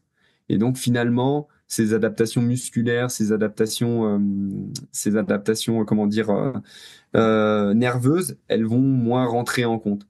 Et donc, bah, entre le choix entre un stage Living High Training Low et Living High Training High pour un trailer, bah moi, en fait, ça va être, le choix va se faire sur à la fois le confort, c'est-à-dire le confort de l'athlète d'aller en altitude ou d'aller en chambre, et à la fois la dose hypoxique. Elle va se faire principalement là-dedans. Aussi peut-être une différence si on veut s'exposer pour aller courir en altitude, comme on va l'évoquer après dans le cas d'un championnat de France, ou si on prépare une course plutôt en plaine où les allures vont peut-être être plus rapides parce que le parcours est roulant et où là il y aura peut-être plus de d'intérêt à descendre pour s'entraîner pour maintenir ses allures. Donc il y a aussi le type de compétition entre elles qui peut être influencé.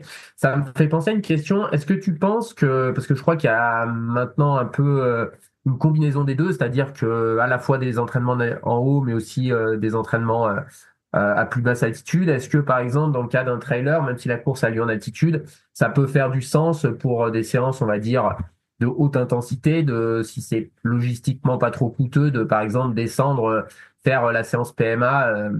Tu vois, si on prend le cas de Font-Romeu, on peut descendre vers 1200 mètres assez rapidement. Est-ce que ça fait du sens, par exemple, de dire, bah voilà, pour faire, je sais pas, mon 6 fois 3 minutes PMA, au lieu de le faire en altitude autour de Font-Romeu, je vais aller le faire un peu plus bas et bénéficier un petit peu bah, de ces adaptations neuromusculaires et musculaires pour pas que ça se dégrade trop. C'est des choses qui sont pratiquées aujourd'hui, je crois, un petit peu, non? Ouais, bien sûr, hein, c'est pratiqué aujourd'hui. Déjà, pour revenir à ta première remarque, je suis totalement d'accord avec toi.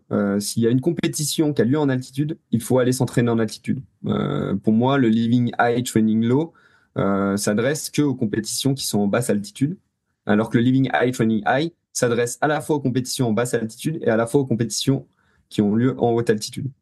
Après, pour revenir sur ta deuxième question, effectivement, ça reste assez intéressant d'aller s'entraîner en basse altitude, également sur 2-3 séances, aussi pour augmenter le volume de celle-ci. Comme tu le disais bah, tout à l'heure, le stress hypoxique, c'est un stress. Et donc, quand on va s'entraîner en altitude, bah, on va avoir un stress qui est quand même plus important.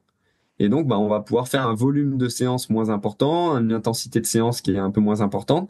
Et donc, de descendre en altitude, ça permet d'augmenter un petit peu le volume de la séance, ça permet d'augmenter un petit peu l'intensité de la séance pour conserver justement ces facteurs nerveux, etc. C'est pour ça que c'est aussi pas mal utilisé bah, finalement dans tous les sports. De descendre d'altitude, c'est aussi pour augmenter un peu le volume de ces séances-là.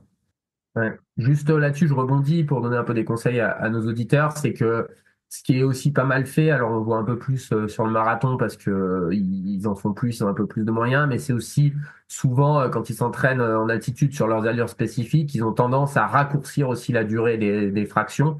Alors aussi un peu globalement le volume de la séance, mais par exemple, s'ils ont l'habitude de faire des 3-4 000 mètres à l'allure SP, ils vont plutôt faire des 1000 jusqu'à 2000 et beaucoup plus fractionnés parce que c'est extrêmement dur si on s'entraîne. Bah, par exemple, on le voit beaucoup au Kenya, il y a beaucoup d'athlètes qui vont à ces altitudes-là. C'est très dur même de tenir son pace marathon sur des durées longues. Donc ça, c'est quelque chose qu'on peut conseiller, c'est que si vous avez l'habitude de faire certains types de séances, bah, raccourcissez un peu vos fractions, un petit peu votre volume quand vous êtes en altitude, quoi. Normalement, votre corps va vous le rappeler, mais bon, je vais juste dire aussi que ça, c'est important, c'est plus de manière globale sur l'entraînement, mais c'est la continuité et la charge globale de l'entraînement qui prime. Et donc, du coup, bah, c'est un peu comme s'acclimater. On l'a dit tout à l'heure, faut s'acclimater parce que sinon, en fait, ce qu'on va gagner sur les premiers jours, on va le perdre dans le reste du stage parce qu'on sera trop fatigué. C'est la même chose pour la longueur et la difficulté des séances. Et avant qu'on passe au cas plus concret de la prépa des France et aussi des conseils pour les amateurs, Nico avait ouvert la porte des répétitions de sprint en hypoxie. T'es pas rentré dans les détails de cette méthode. Je sais que vous utilisez pas mal dans le biathlon. Est-ce que tu peux nous dire globalement, sans rentrer trop dans les détails, parce que je pense que c'est pas forcément hyper pertinent dans le trail. Et est-ce que tu es d'accord avec ce constat? Nous expliquer rapidement le protocole, comment ça marche et est-ce que ça serait pertinent pour le trail? Ouais, bien sûr. En fait, donc comme je le disais tout à l'heure, il y a la possibilité de faire des stages en altitude et aussi la possibilité de faire des séances en hypoxie. Et on a vu qu'il y avait différents intérêts de faire des séances en altitude, même si finalement on vit hors altitude. Et notamment faire de la musculation en altitude, ça a de l'intérêt. Et notamment la répétition de sprint en hypoxie. J'aime bien cette méthode. Je fais un petit aparté parce que c'est pour moi la première méthode qui est apparue en fait, tout d'abord dans la littérature scientifique avant d'être mise en place sur le terrain. D'habitude, c'est plutôt des méthodes d'entraînement qui sont finalement mises en place par les entraîneurs et après prouvées et optimisées par la littérature scientifique. Là, c'est une méthode qui est apparue par la science et après qui a été utilisée par les entraîneurs. Donc voilà, donc c'est une des premières méthodes qui a été créée comme ça, donc c'est important de le rappeler. Et le deuxième truc, c'est que c'est une méthode donc qui consiste à répéter des sprints en altitude. Et là, on va plutôt viser en fait des effets musculaires et des effets notamment dus en fait au recul de la fatigue musculaire et au recul de tout ce qui va être en fait recharge glycogénique. On va optimiser la recharge glycogénique au niveau musculaire, etc. pour des efforts qui sont très courts et très intenses.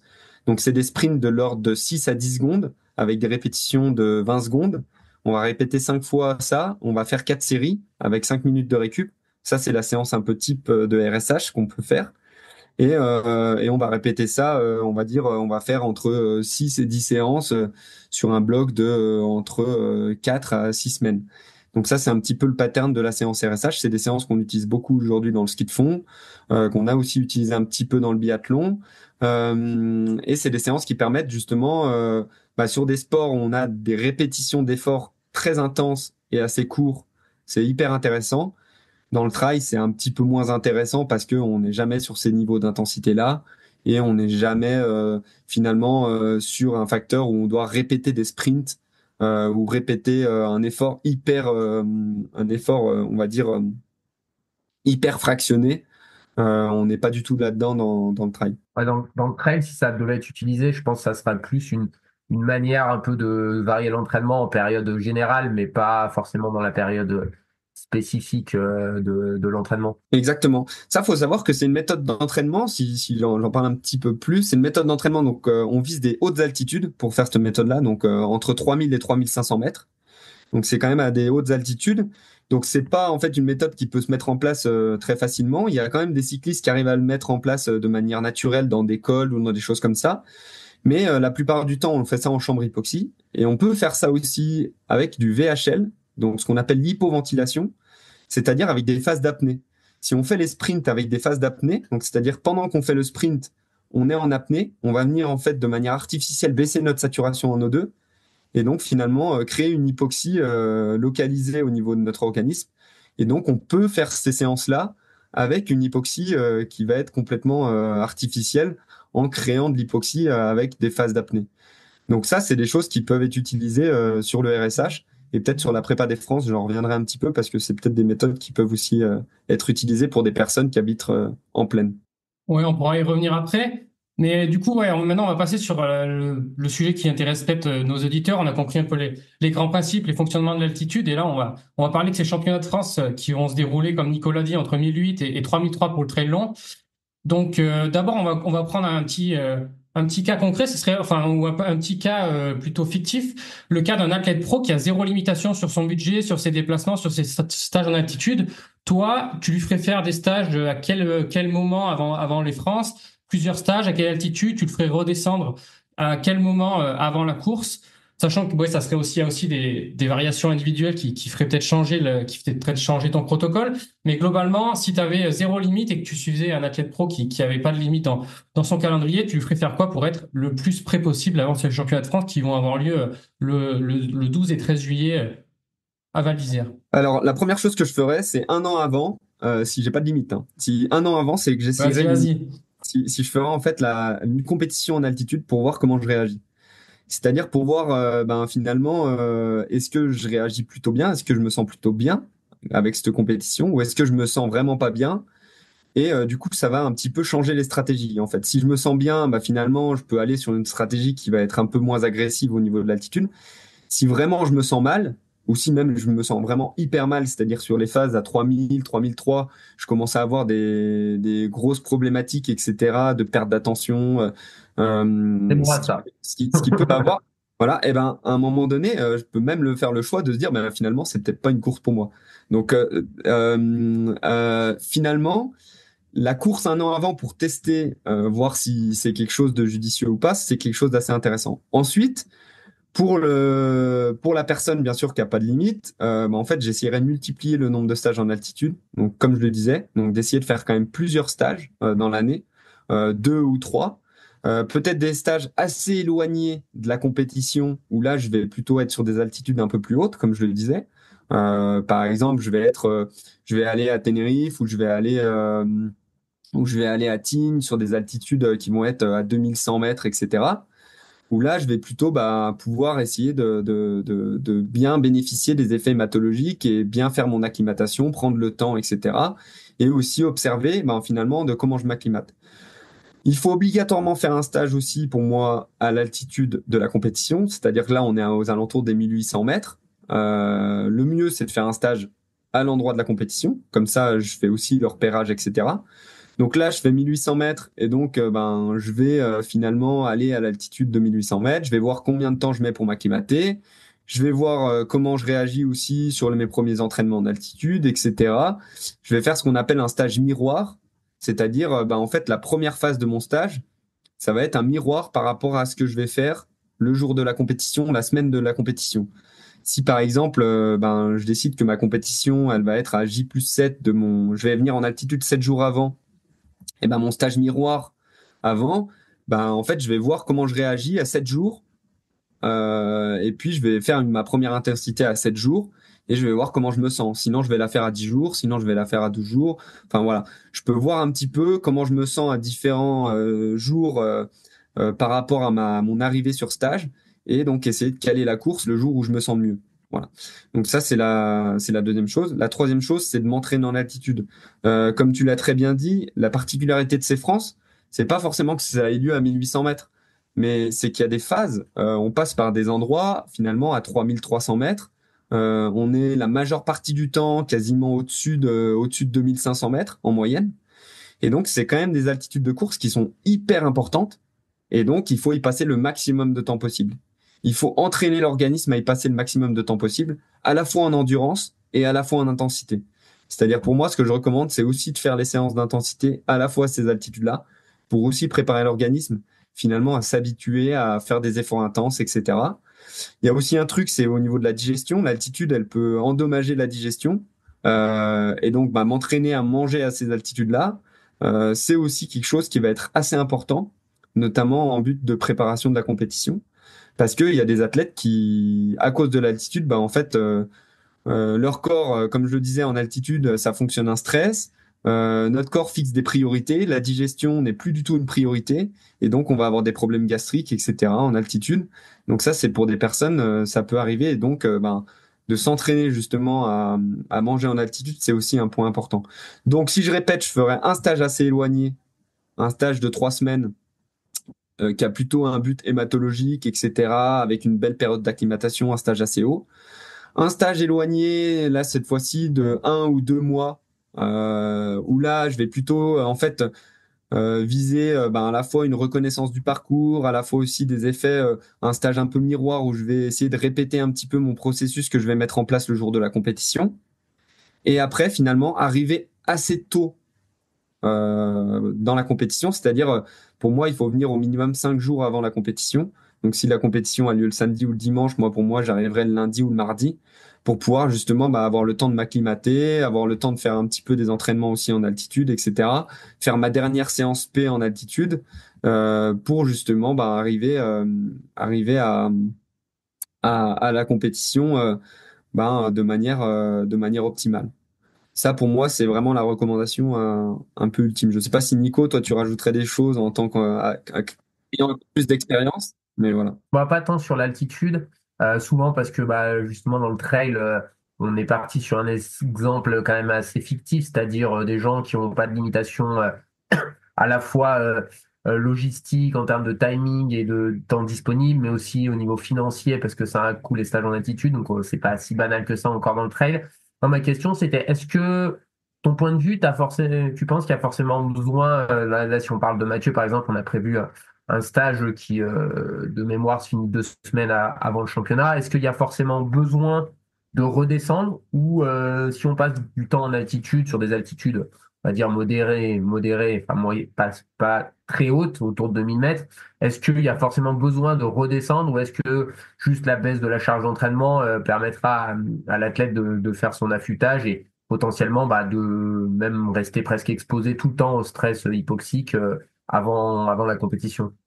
Pour moi, il n'y a pas forcément besoin de redescendre. Non, non, pas du tout. Ça peut être une stratégie, justement. Parce que, justement, si on redescend un peu trop longtemps, moi, ce que je déconseille, c'est par exemple de redescendre 7 jours.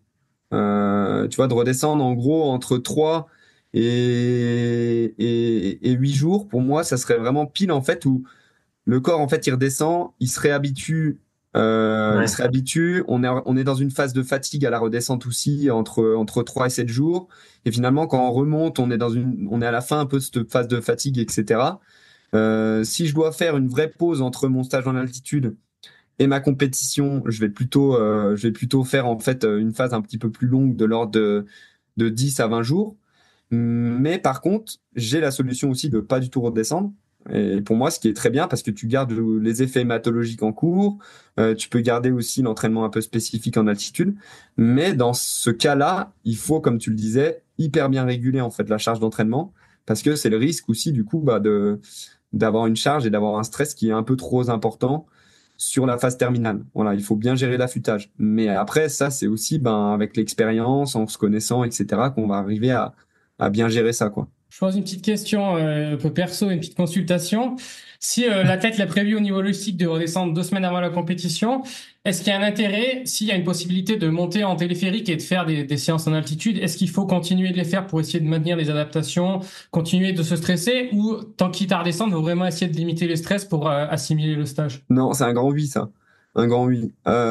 Si tu peux maintenir de l'entraînement en altitude, tu vas maintenir ta masse en hémoglobine déjà, donc ce qui va être plutôt positif.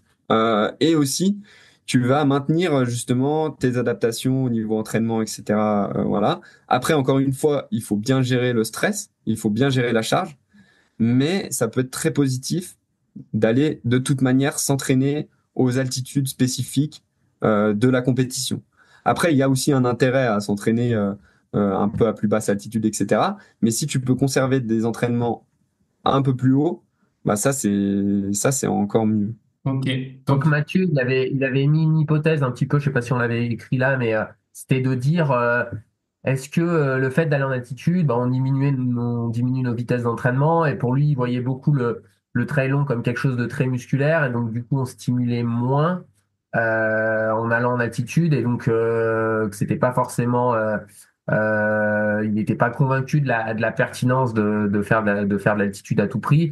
Bon, on a bien compris que si quand même, vu tous les effets que tu as décrits, qu'il faut quand même, dans un cas comme ça, c'est très difficile de performer sur ce genre de parcours si on s'expose pas à l'altitude avant. Tu es d'accord avec ça?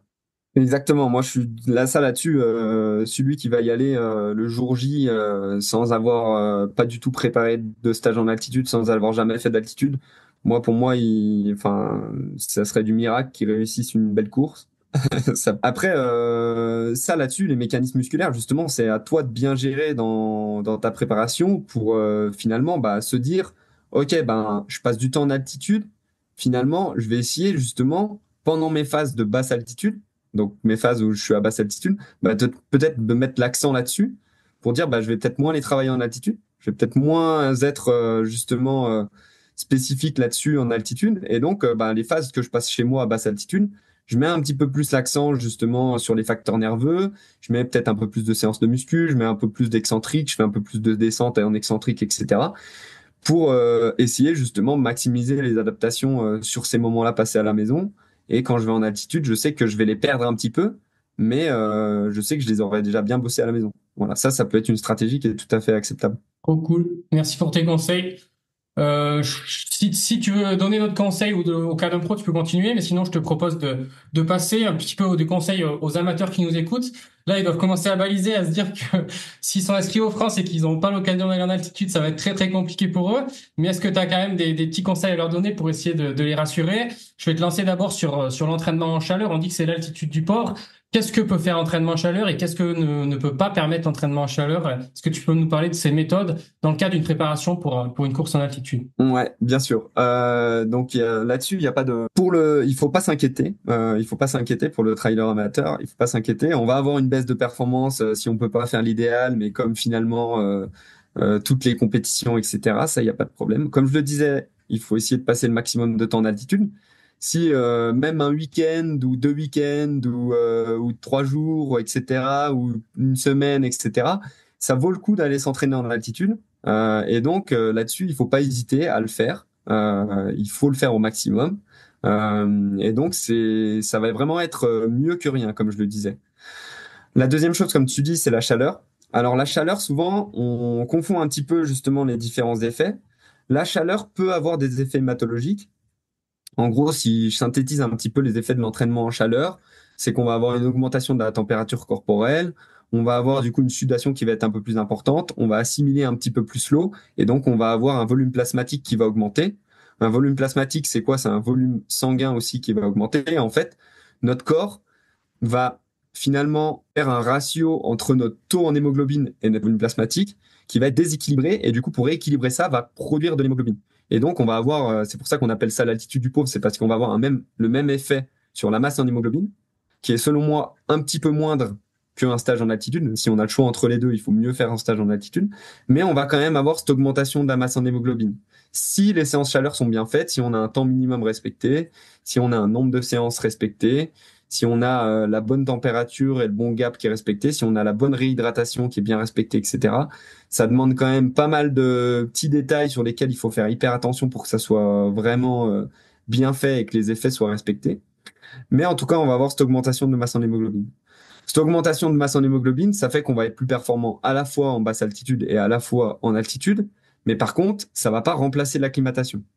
C'est-à-dire que tous les phénomènes d'acclimatation liés à l'hyperventilation, etc., liés au pouvoir diffusif, optimisation du pouvoir diffusif, comme je le disais tout à l'heure, entre les poumons et le sang, ça, la chaleur va pas du tout l'optimiser.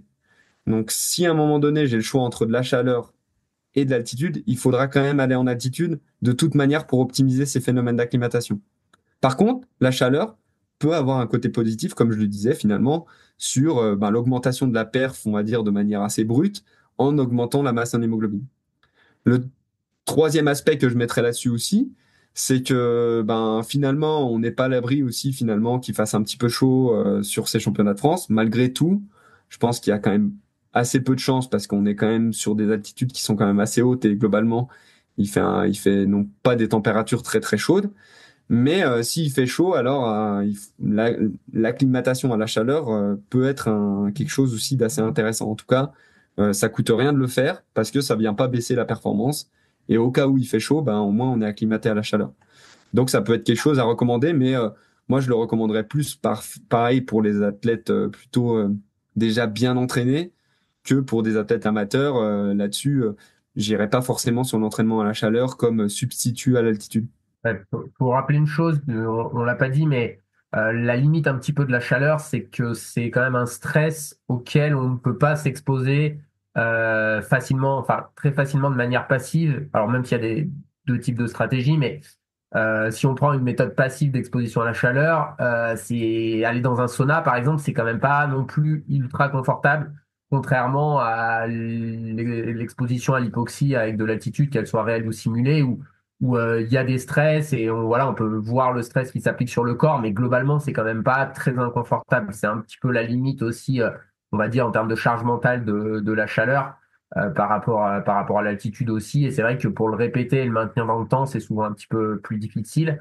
Et par contre, de ce que j'ai compris, de ce que tu as expliqué, on va dire pour les gens qui ont quelques disponibilités, mais pas infinies, ça pourrait, qui sont quand même assez, on va dire, avec un petit peu d'expérience, on pourrait dire chaleur plus une arrivée, par exemple, 7 jours avant la course, ça peut être quand même un compromis qui peut être assez intéressant pour à la fois avoir un peu bénéficié des adaptations hématologiques potentiellement avec la chaleur, plus s'être préparé un petit peu et acclimaté avant la compétition sur la partie altitude et hypoxie. Ouais, ça pourrait, effectivement, effectivement. Après, encore une fois, là, ça s'adresse quand même à des coureurs qui s'entraînent quand même pas mal pour moi.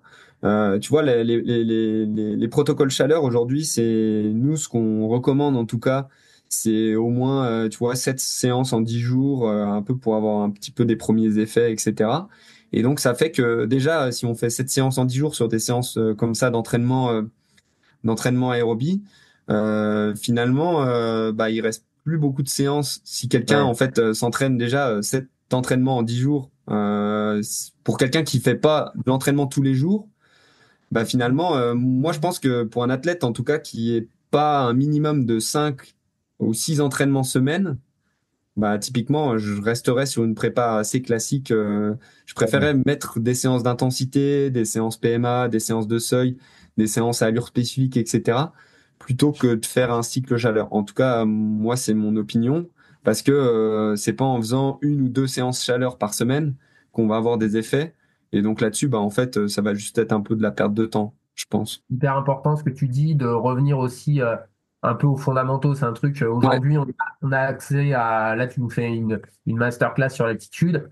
Ça reste, on va pas dire du détail pour des courses en altitude, mais faut pas oublier de bien faire toute la base. Et là, quand on s'est pas mal adressé quand même à des gens qui s'entraînent beaucoup et qui vont toutes faire la base, les 90-95% à faire avant de vouloir aller chercher les petits gains marginaux. Et ça, c'est très important de le signaler parce que moi, je trouve qu'on vit une époque où parfois les gens, avant d'avoir fait 5-6 entraînements, 5-6 années d'entraînement en augmentant leur charge d'entraînement de manière progressive, vont tout de suite aller vouloir chercher des stress environnementaux avant d'avoir fait la base. Et moi, j'aime bien dire ça, dans l'entraînement, le secret, c'est qu'il n'y a pas de secret et qu'il n'y a rien qui remplace la répétition et la charge progressive, la constance de l'entraînement. Et c'est important aussi de revenir à ça.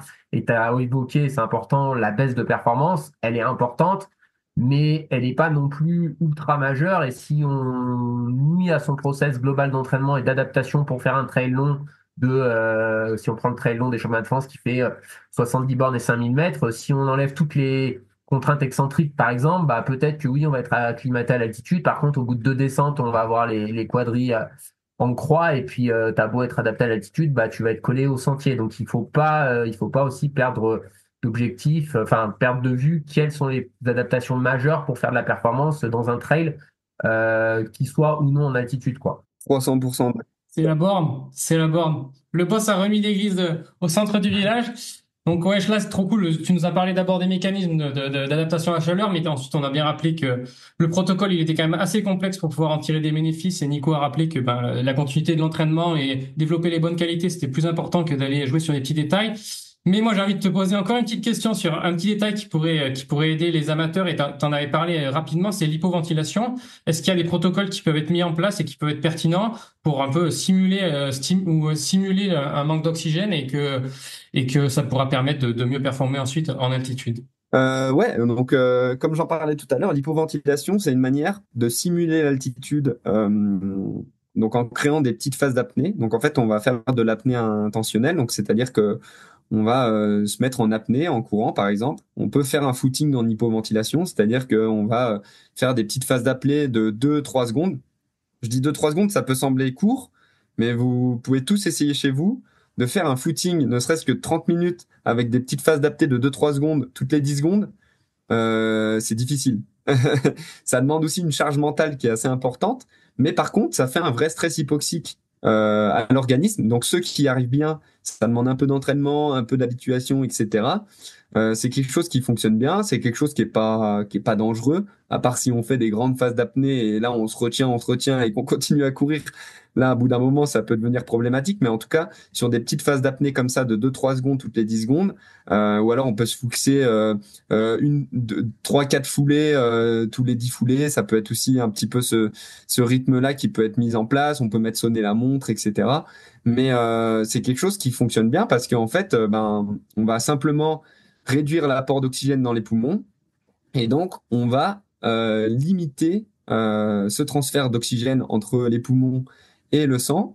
Et donc, on va avoir une saturation sanguine qui va diminuer et qui peut diminuer assez basse. On peut arriver à simuler des altitudes à 3500 mètres, donc des saturations aux alentours des 80, avec ce type d'entraînement-là de manière assez facile. Donc ça, on peut le faire sur vélo, on peut le faire à pied, etc.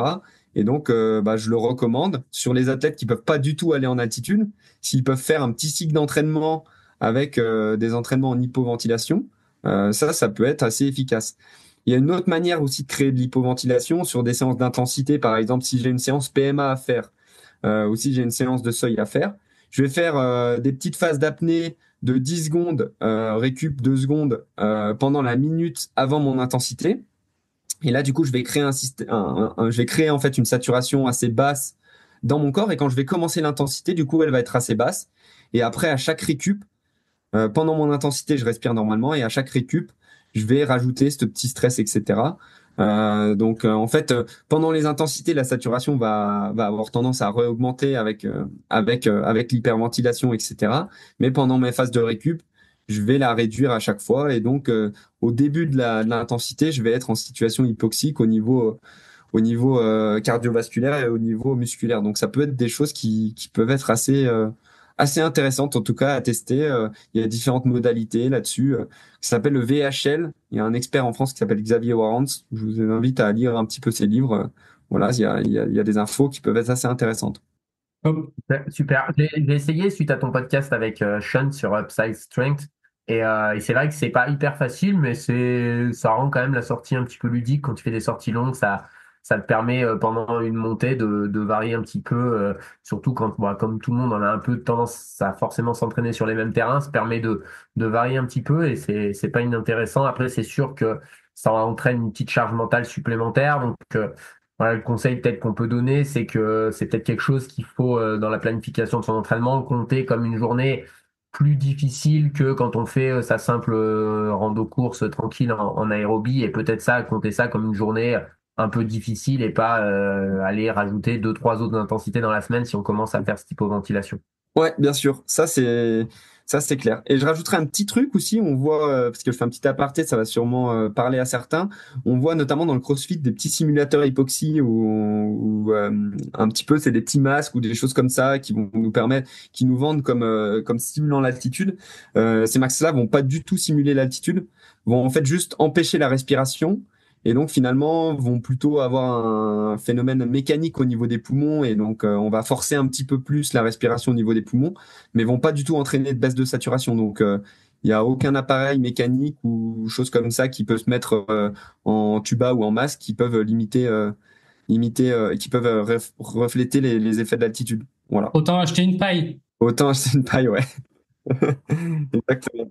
Est-ce que tu avais d'autres sujets, d'autres conseils qu'on peut donner aux amateurs? Non, si je fais juste un petit point de vigilance avec du coup les athlètes amateurs, c'est vraiment hydratation à fond. Il faut faire le focus hydratation et sommeil en altitude. Et donc là-dessus, j'irais sur finalement, avec comme disait Nico, on retombe sur les bases, les bases de la récup. C'est-à-dire que si moi je mets mes chaussettes de compression, je me fais un petit automassage, je me mets mes bottes de presso, etc., mais que j'ai pas fait gaffe à mon hydratation, mon alimentation et mon sommeil avant, les bottes elles vont servir à rien. Donc je mettrai un petit focus sur l'essentiel, se rattacher à l'essentiel quand on va en altitude, c'est-à-dire le sommeil, l'hydratation et l'alimentation. Et donc d'essayer de se faire quand même le petit focus là-dessus. Je rajouterai un truc, on n'en a pas parlé parce que je pense que ça nous paraît assez évident parce qu'on baigne là-dedans. Mais pour produire des globules rouges, il faut du fer. Donc il y a quand même un focus assez important à faire sur quand même sa situation au niveau du fer, de la ferritine avant d'aller en altitude et globalement quand même d'essayer de faire une analyse avant parce que si on est carencé en fer, aller en altitude, ça va quand même être problématique.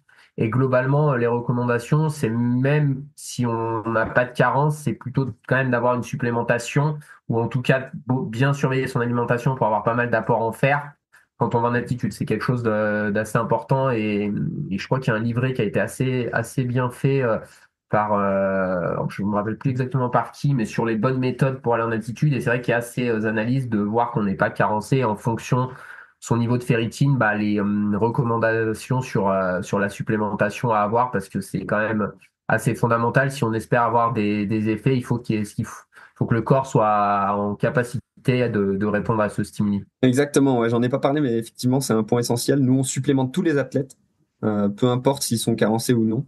On supplémente tous les athlètes. S'ils sont carencés, on va les supplémenter aussi dans la phase pré-altitude, et parfois, on va même les supplémenter en phase post-altitude. Pour rebondir justement sur ce petit livret, c'est un petit livret qui a été créé par le groupe Astre, qui est un groupe en fait d'utilisateurs de l'hypoxie dont je fais partie en France et qui regroupe à la fois les centres du réseau Grand INSEP et à la fois également les responsables scientifiques des fédérations et aussi d'entraîneurs qui utilisent l'hypoxie. Et donc ce petit livret, vous pouvez le retrouver sur le site de l'INSEP. Il suffit de taper recommandations fer altitude INSEP sur Google et un peu ces mots-clés et vous allez le retrouver facilement ce petit livret sur les recommandations de supplémentation en fer en altitude. Voilà. Du coup, on a ouvert la porte de la nutrition qu'on avait oublié d'aborder. Là, on a parlé du micronutriment du fer, mais est-ce que au niveau des macronutriments, au niveau des calories, t'as des conseils pour les athlètes qui feraient des stages d'altitude? Est-ce qu'il faut augmenter ses calories plutôt sur les glucides, plutôt sur les protéines pour éviter une perte de masse musculaire? C'est quoi tes conseils à ce niveau-là?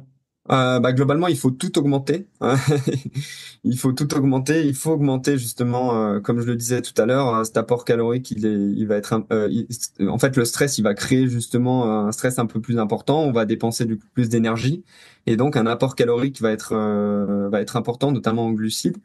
Faut savoir aussi que l'altitude, finalement, va faire fonctionner en fait nos métabolismes de base à un niveau un petit peu supérieur. Et donc, ça va créer en fait comme si on s'entraînait de manière longitudinale en aérobie, parce que notre cœur va être un petit peu plus, va fonctionner un petit peu plus, donc va demander un petit peu plus d'énergie. Nos poumons également avec l'hyperventilation.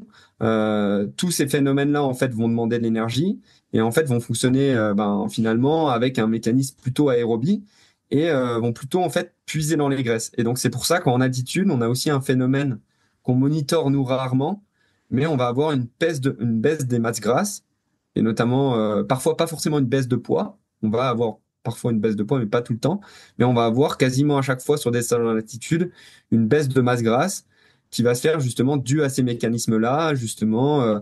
Quand on hyperventile, on utilise plus d'énergie. Quand notre cœur bat plus bas, on utilise plus d'énergie, etc. Et donc, il faut pas hésiter justement à venir compenser ça, notamment compenser avec de l'alimentation plus importante, parce que de toute manière, on va avoir cette baisse de masse grasse, donc faut pas hésiter à manger quand même beaucoup et à sa faim et de multiplier, de pas oublier les encas, le petit déjeuner, etc. Enfin, les recommandations plus classiques hors altitude. Et est-ce que vous supplémentez les athlètes en oméga 3? Parce que je sais que c'est un nutriment qui est essentiel pour avoir une bonne qualité de globules rouges. Est-ce que ça, c'est quelque chose que vous recommandez ou juste par l'alimentation, par les poissons gras, etc.? Non, pas forcément. Ouais. Par l'alimentation, on va avoir des taux d'oméga 3 qui sont suffisants selon nous.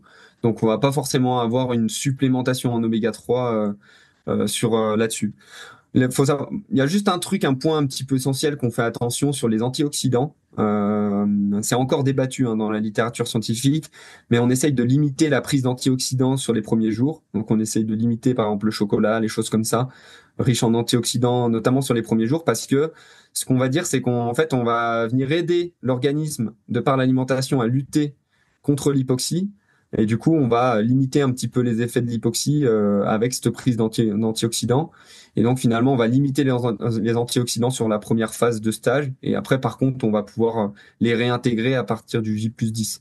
Voilà. Mais c'est encore assez débattu dans la littérature. Donc, c'est quelque chose qu'on fait, mais qui est pas obligatoire. Ça revient toujours au même, hein, c'est ne pas couper les stress qui permettent les adaptations. C'est la même chose que, par exemple, faire des bains froids après avoir fait une séance d'excentrique. On n'aura peut-être pas de courbature, mais sauf que ce qu'on était venu chercher, c'est justement un petit peu ces dommages musculaires pour que le corps s'adapte. Et donc, il faut pas toujours maximiser à tout prix la récupération, puisque ça fait partie du process d'adaptation du corps que le laisser s'adapter, entre guillemets, naturellement aux divers stimuli qui subit, sinon il se renforcera pas pour être plus fort la prochaine fois qu'il sera exposé à ce stress. Et l'entraînement, c'est toujours ça en fait. C'est ça, moi j'aime bien le dire aux athlètes, c'est que le corps, son objectif, c'est pas d'être performant. Lui, son objectif, c'est on l'expose à un stress et il dit ok.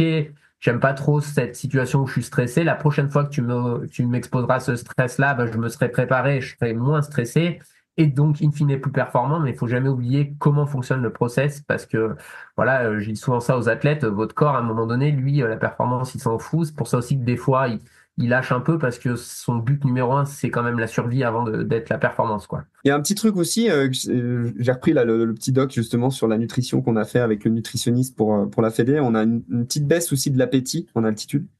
Donc c'est important justement, peut-être de multiplier justement les repas, les encas ou les choses comme ça, parce que sur des gros repas, on va avoir une petite baisse d'appétit et pourtant on va avoir un besoin qui va augmenter. Et donc là-dessus, il faut essayer de faire ça. Voilà. Et nous, ce qu'on recommande, c'est d'augmenter à peu près d'un quart l'apport d'un quart d'assiette. On fonctionne comme ça un petit peu d'un quart l'apport en féculents, etc. Et sinon, sur les séances, de 10 à 20 grammes de glucides par heure. Si par exemple on a l'habitude de tourner à 30 grammes, on va plutôt tourner à 40 grammes. Si on a l'habitude de tourner à 50, on va plutôt tourner à 60, 70. Voilà un petit peu ce qu'on recommande sur des aspects nutritionnels. Et du coup, ça peut avoir un intérêt d'emmener une balance sur un stage en altitude qui est un peu long pour vérifier qu'on n'a pas trop une perte de masse corporelle pour être sûr qu'on assimile bien l'entraînement. Ouais, ça peut surtout pour l'hydratation en fait. Nous, notamment sur les premiers jours, en fait, quand on va avoir des baisses de poids, ça va être surtout lié à la déshydratation.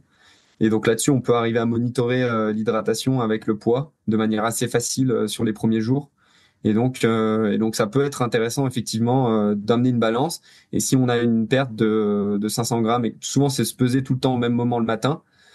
Et du coup, si on a des pertes de 500 grammes, etc., c'est qu'on s'est déshydraté et qu'on, là, du coup, on doit essayer de faire le job sur l'hydratation. Donc ça peut avoir un intérêt effectivement.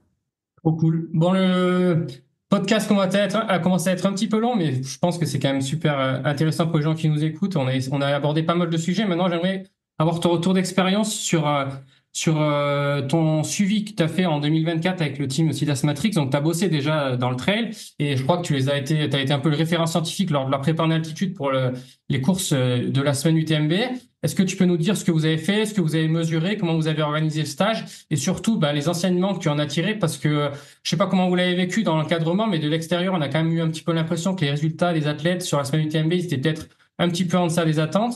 Donc, quels apprentissages t'as tiré de tout ça? Ouais, bien sûr. En fait, on a essayé d'organiser du coup un vrai stage en altitude. Donc, on a fait 3 et la majeure partie des athlètes même ont fait 4 semaines. Donc à Tignes, donc à une altitude qui est quand même assez haute, avec un stress qui est quand même assez haut, avec du coup des entraînements qui sont aussi assez hauts. Même si on est redescendu sur certains entraînements, des entraînements qui sont restés quand même à des altitudes assez hautes.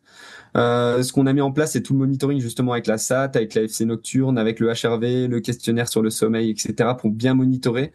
Donc vérifier qu'on n'avait pas de phase de surfatigue pendant l'entraînement, pendant les jours de stage, etc. Ce qui n'est pas forcément arrivé. Pendant le stage, on avait plutôt des athlètes qui étaient plutôt en forme, etc. Ça a plutôt été sur la phase de redescente où effectivement, en fait, on a tous été un petit peu déçus. On s'attendait vraiment à un gros rebond dû à la phase en altitude, notamment sur les semaines, sur la semaine UTMB, qu'on n'a pas forcément retrouvé, que les athlètes ont retrouvé finalement un petit peu plus tard, quasiment 1 ou 2 semaines après l'UTMB où il y avait certains athlètes qui se sentaient vraiment hyper bien, etc. Donc un petit peu plus tard, je pense qu'on a eu un stage pour faire un petit peu avec un petit peu de recul parce que c'est ça aussi, faire des stages en altitude, c'est aussi prendre des notes et apprendre pour pas répéter les mêmes erreurs. Je pense on a été un petit peu trop ambitieux sur un premier stage. La majeure partie des athlètes, c'était un premier stage en altitude pour eux. Et je pense que 4 semaines, c'était un peu long. Je pense qu'on aurait dû vraiment limiter à 3 semaines. Parce que la 4e semaine, ils sont restés en autonomie. Je pense qu'on aurait dû aussi ajouter aussi un petit peu plus ce côté redescendre et faire vraiment le job au niveau de la redescente. C'est-à-dire que je pense qu'on avait des entraînements qui étaient un petit peu trop intensifs sur la phase de redescente. C'est-à-dire qu'une semaine après ou 2 jours après, 3 jours après la redescente, etc., on avait du coup un volume et un entraînement qui était un petit peu trop intensif. Et donc la phase d'affûtage était un petit peu moins bonne. En tout cas, c'est les retours un petit peu qu'on fait sur ce stage en altitude là. Donc finalement, qui a pas entraîné une performance exceptionnelle sur la semaine UTMB. On a eu aussi des athlètes qui se sont blessés justement en redescente, notamment sur la course, les courses de prépa pour l'UTMB. Donc ça n'a pas aidé non plus. Donc on a eu finalement quasiment la moitié de nos athlètes qui ont pu courir l'UTMB. Et donc ça n'a pas aidé pour être performant sur cette semaine-là. Je pense que c'était quand même une semaine d'apprentissage qui était hyper intéressante pour les athlètes, d'apprendre un petit peu le suivi, d'apprendre comment ils réagissent en altitude, d'apprendre les premiers jours, etc. On a vu qu'il y avait des athlètes qui demandaient un petit peu plus d'acclimatation, des athlètes qui en demandaient un petit peu moins, des athlètes où justement qui ressentaient pas forcément le stress hypoxique, des athlètes qui ressentaient un petit peu le stress hypoxique, etc. Donc ça, on a vu différent, on a observé différentes choses. Et donc voilà, en tout cas, ce que je retrouverai, les feedbacks que je ferai un petit peu sur ce stage-là. Il y aura peut-être un dernier feedback aussi. On a souhaité faire un programme plus ou moins commun sur le stage. Donc on a fait un programme quasiment commun pour tout le monde, avec du coup des séances, même si elles différencient un petit peu, mais un programme assez commun. Je pense que j'irai plutôt sur un programme plus individualisé en tout cas. Notamment sur ce qu'ils avons un peu plus l'habitude de faire, etc. En tout cas, dans l'entraînement. Voilà. Je pense qu'on a changé trop de paramètres. Et du coup, le fait de changer trop de paramètres, on a amené trop de stress. Et donc, ce qui a amené finalement à une performance qui était un peu moindre par rapport à si on avait pris, on a voulu être trop ambitieux. Je pense qu'on a été un peu trop gourmand. Voilà, un petit peu les reculs. Mais après, ça reste intéressant parce que l'entraînement, c'est toujours quand même le long terme. Et on voit aujourd'hui que des athlètes qui étaient dans le team, que ce soit Lucille ou Benjamin, font quand même des très belles perfs là sur ce début de saison. Donc voilà, il y a aussi des fois, mon ancien entraîneur, Patrick Bringer, disait toujours ça. Je n'étais pas toujours d'accord avec lui, mais on s'entraîne jamais trop parce que en fait, finalement, des fois, quand on s'entraîne trop, on a une baisse transitoire de la performance. Mais quand même, sur une manière globale, au long terme, souvent, ça développe aussi des capacités à tolérer plus de charges. Donc là, peut-être que, bah ouais, il y a eu une surcharge, notamment, tu t'en as parlé, le fait que ce soit pas individualisé, bah peut-être que j'en sais rien comment vous le dites exactement, mais si les filles allaient en rando course avec les gars, bah elles sont toujours un petit peu au-dessus de leurs allures, donc elles génèrent un peu plus de stress que ce qu'on imagine. Et donc voilà, il faut aussi, voilà, toujours regarder l'entraînement à moyen terme. Et moi, j'ai l'expérience de mon année 2017 où je m'étais beaucoup trop entraîné en avril-mai pour les championnats du monde au mois de juin. Et j'étais au fond du trou en juin lors des championnats du monde. Et puis en fin de saison, bah, j'étais champion de France. Et puis j'ai fait une course à la bataille avec Kylian Jornet. Donc l'entraînement, c'est quand même toujours le long terme, c'est toujours de l'apprentissage. Donc bah, des fois, on se trompe. Après, pour devenir meilleur aussi, il faut essayer de faire des choses qu'on n'a jamais fait parce que sinon, au bout d'un moment, bah, on touche ses limites. Donc c'est aussi ça, l'apprentissage du sport, et c'est aussi ce qui fait son charme, c'est qu'on maîtrise pas tout, quoi. Ouais, exact, hein, exact. Ça c'est clair et net, hein. Ça c'est clair et net. Et puis comme tu dis, il y a des adaptations qui se font sur le long terme, etc. Et finalement, on voit que les athlètes sont très performants, finalement ce début d'année. Et donc, c'est qu'à un moment donné, leur année dernière a été plutôt bien gérée. Donc c'est clair qu'il y a des choses qui sont plutôt à garder et qui sont plutôt positives. Et après, il y a des choses, moi j'ai pas du tout peur de le dire, on a fait des erreurs, etc. Et donc le but c'est de pas répéter justement ces mêmes erreurs. Et l'entraînement c'est aussi de l'apprentissage, c'est aussi des expériences qui peuvent être plus ou moins réussies. Et du coup apprendre à mieux gérer ces phases-là. Voilà. Bon, merci pour ta transparence. Et Jonas, j'ai une dernière question un petit peu technique qui me vient. On entend parfois la notion de bon répondant, mauvais répondant. Le but d'un stage en altitude, comme on l'a compris, c'est d'augmenter la masse en hémoglobine. Est-ce que comment on peut mesurer cette masse en hémoglobine? Je sais qu'il y a des méthodes qui sont possibles avec notamment le monoxyde de carbone. À quels endroits on peut faire ça? Est-ce que c'est possible? Et en fait, c'est un peu deux questions qui sont un peu liées. Est-ce que les mauvais répondants, c'est des gens qui ne pourront jamais bénéficier de l'altitude, ou est-ce que c'est des protocoles qui n'ont pas été respectés? Est-ce que c'est nécessaire de mesurer sa masse en hémoglobine si on a bien respecté tous les protocoles, si on a bien respecté l'acclimatation, si on a des bonnes sensations, etc. Alors, bon répondeur, mauvais répondeur, moi là-dessus j'ai un avis assez tranché. C'est encore débattu dans la littérature, mais moi, mon avis en fait, c'est qu'il n'y a pas de mauvais répondeur. Il y a juste des mauvais stages. Typiquement, si on est mauvais répondeur, c'est que le stage s'est mal passé, ou c'est qu'on a eu une trop grosse charge, ou c'est qu'on n'est pas allé assez haut en altitude, ou c'est que la dose hypoxique était mal gérée, etc. Pour moi, si on arrive à trouver une bonne dose hypoxique dans un bon endroit, etc. Donc, des fois, c'est pas trop haut, des fois, c'est un peu plus haut, ça dépend des athlètes. Pour moi, on a forcément une réponse positive à l'altitude. Voilà. Si on a une mauvaise réponse ou pas de réponse, c'est qu'à un moment donné, il y a un des curseurs qu'on a mal positionné, etc. Après, comme je le dis, hein, si on l'a mal positionné, c'est pas une fin en soi, hein, c'est toujours de l'expérience acquise. C'est pour ça que je pense que la personne qui va faire un stage en altitude et qui a des mauvais effets et qui se dit bah l'altitude c'est pas pour moi de toute façon et puis voilà, ben je pense que c'est une mauvaise logique. Je pense que au contraire il faut dire ben c'est comme si on se disait bah la première séance PMA je me suis blessé, bah je vais plus jamais refaire de séance PMA parce que la première fois je me suis blessé quoi. C'est un petit peu ce mécanisme là. Et le deuxième chose que tu disais du coup bah aujourd'hui l'augmentation de la masse en hémoglobine, c'est le principal effet de l'altitude. Et donc, c'est le seul indicateur qu'on peut mesurer. On peut le mesurer avec justement ce qu'on appelle en fait l'inhalation du monoxyde de carbone, ce qu'on a entendu beaucoup parler dans les médias, etc. ces derniers temps, ces dernières années, notamment dans le cyclisme. C'est une méthode qui peut se faire aujourd'hui à plusieurs endroits, mais qui est pas forcément ouverte au grand public. Pour les sportifs de haut niveau, à Font-Romeu, je sais qu'ils l'ouvrent au grand public. Sinon, la majeure partie du temps, nous, quand on le fait, c'est dans le cadre d'études scientifiques ou dans le cadre d'équipes de France, etc. En tout cas, dans des besoins hyper spécifiques et bien encadrés, etc. C'est une méthode qui est pas du tout dangereuse. C'est une méthode aussi qui a pas du tout de gain de performance parce qu'en fait, on l'a fait une fois de manière très isolée. Et donc, elle apporte pas du tout de gain de performance comme on a pu le lire dans les médias, etc. Et c'est la seule méthode aujourd'hui qui nous permet de mesurer une masse en hémoglobine. Faut savoir que tout ce qui va être prise de sang, etc., on va mesurer des taux d'hématocrite, etc. En fait, ça va pas du tout être relevant, ça va pas du tout être pertinent parce que en fait, on va avoir finalement un taux, donc c'est-à-dire un pourcentage. Et moi, simplement, si aujourd'hui je bois pas de la journée, demain je vais faire une prise de sang, je vais avoir mon volume plasmatique qui va diminuer parce que je me suis déshydraté et du coup je vais avoir un taux d'hémoglobine qui va augmenter de manière totalement artificielle. Donc finalement, les prises de sang pré-post-altitude, à part comme tu disais mesurer les taux de fer, etc., il y a pas d'intérêt de les faire pour en tout cas mesurer des effets de l'altitude. Là-dessus, il y a aucun indicateur qui nous permette de mesurer ces effets-là, à part, comme je le disais, une mesure de masse en hémoglobine, mais là, du coup, qui demande un peu plus de matériel et du matériel spécifique, etc., qu'on peut pas faire à la maison, qu'on peut pas faire n'importe où. Et logiquement, il n'y a pas de raison que on réponde pas. On réponde pas. Après, c'est plus vraiment, comme tu le dis, du détail pour du haut niveau en se disant, est-ce qu'il faut aller plutôt à 1008, à 2000, à 2002 selon l'individu.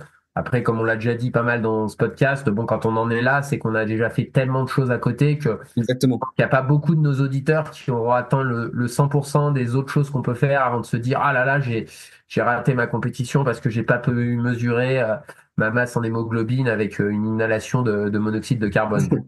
Exactement, il y a ça. Après, il y a un autre truc qui est tout simple, hein, c'est que nous, c'est ce qu'on fait aussi avec les athlètes de la Fédé et c'est ce qu'on a fait aussi avec le ski alpi il y a quelques années, c'est-à-dire c'est la mesure de performance. C'est-à-dire je fais un stage qui est un stage miroir, comme je le disais tout à l'heure, où je vais faire 2 semaines ou 3 semaines en altitude.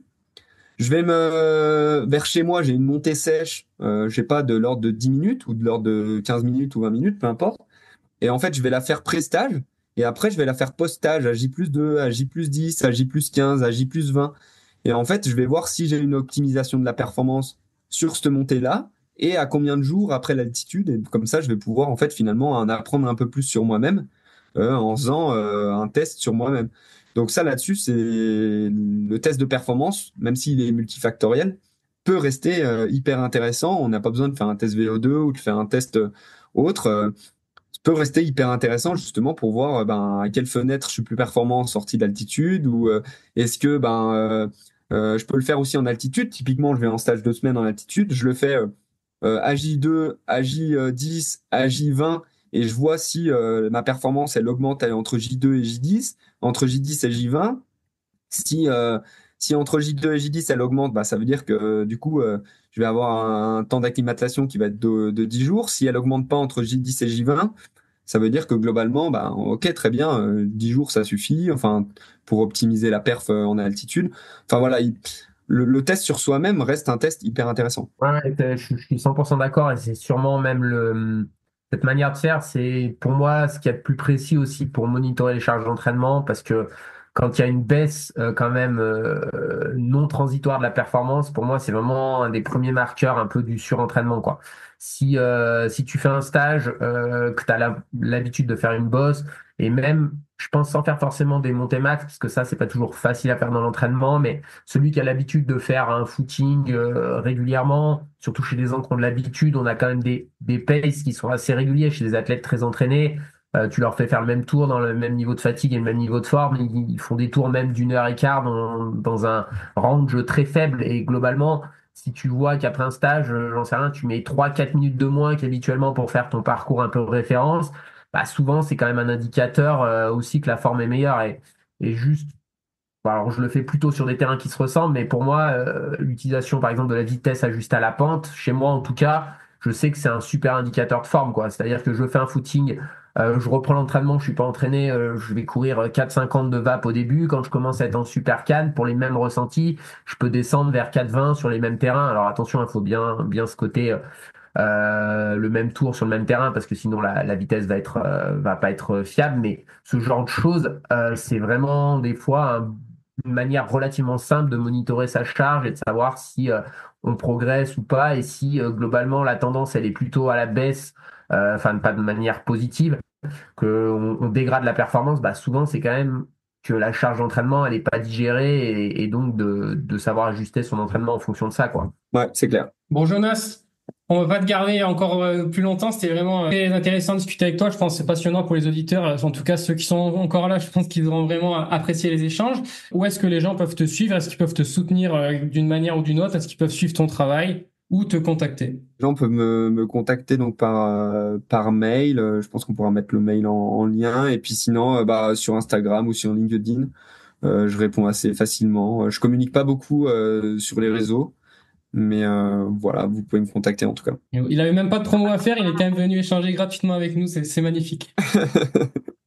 Pour faire une petite blague, vous pouvez penser à payer vos impôts parce qu'on a vu que tu avais une adresse mail .gouv, donc vu que c'est le moment, je fais ce petit rappel à nos auditeurs. Voilà, n'oubliez pas d'aller faire déclaration de revenus pour soutenir Jonas.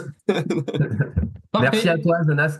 Ouais, merci beaucoup, c'était trop cool. Super. Ça a beaucoup aidé les gens et il y a pas mal aussi de recul sur ce qu'il faut faire. Donc, comme le podcast que tu as fait chez Upside Strength, je pense que ça va être hyper apprécié par les gens. En tout cas, moi, j'avais beaucoup aimé celui que tu avais fait. Et donc, ça a conforté notre choix de te recevoir. Et merci beaucoup pour le temps que tu nous as accordé. Pas de souci, ouais, non, c'était cool. Merci, voilà. Salut. Voilà, c'est la fin de cet épisode hors série. J'espère qu'il vous aura autant passionné à écouter que nous à enregistrer. Si c'est le cas, n'hésitez pas à le partager, à en parler autour de vous ou à laisser une note et un commentaire sur votre plateforme d'écoute. C'est simple, mais c'est ce qui nous aide le plus à faire connaître le podcast, à le faire grandir et à continuer d'inviter des intervenants de cette qualité. Merci pour votre écoute et pour votre soutien fidèle. On se retrouve très bientôt pour un nouvel épisode du Trail qu'on aime. Prenez soin de vous et à la prochaine sur les sentiers.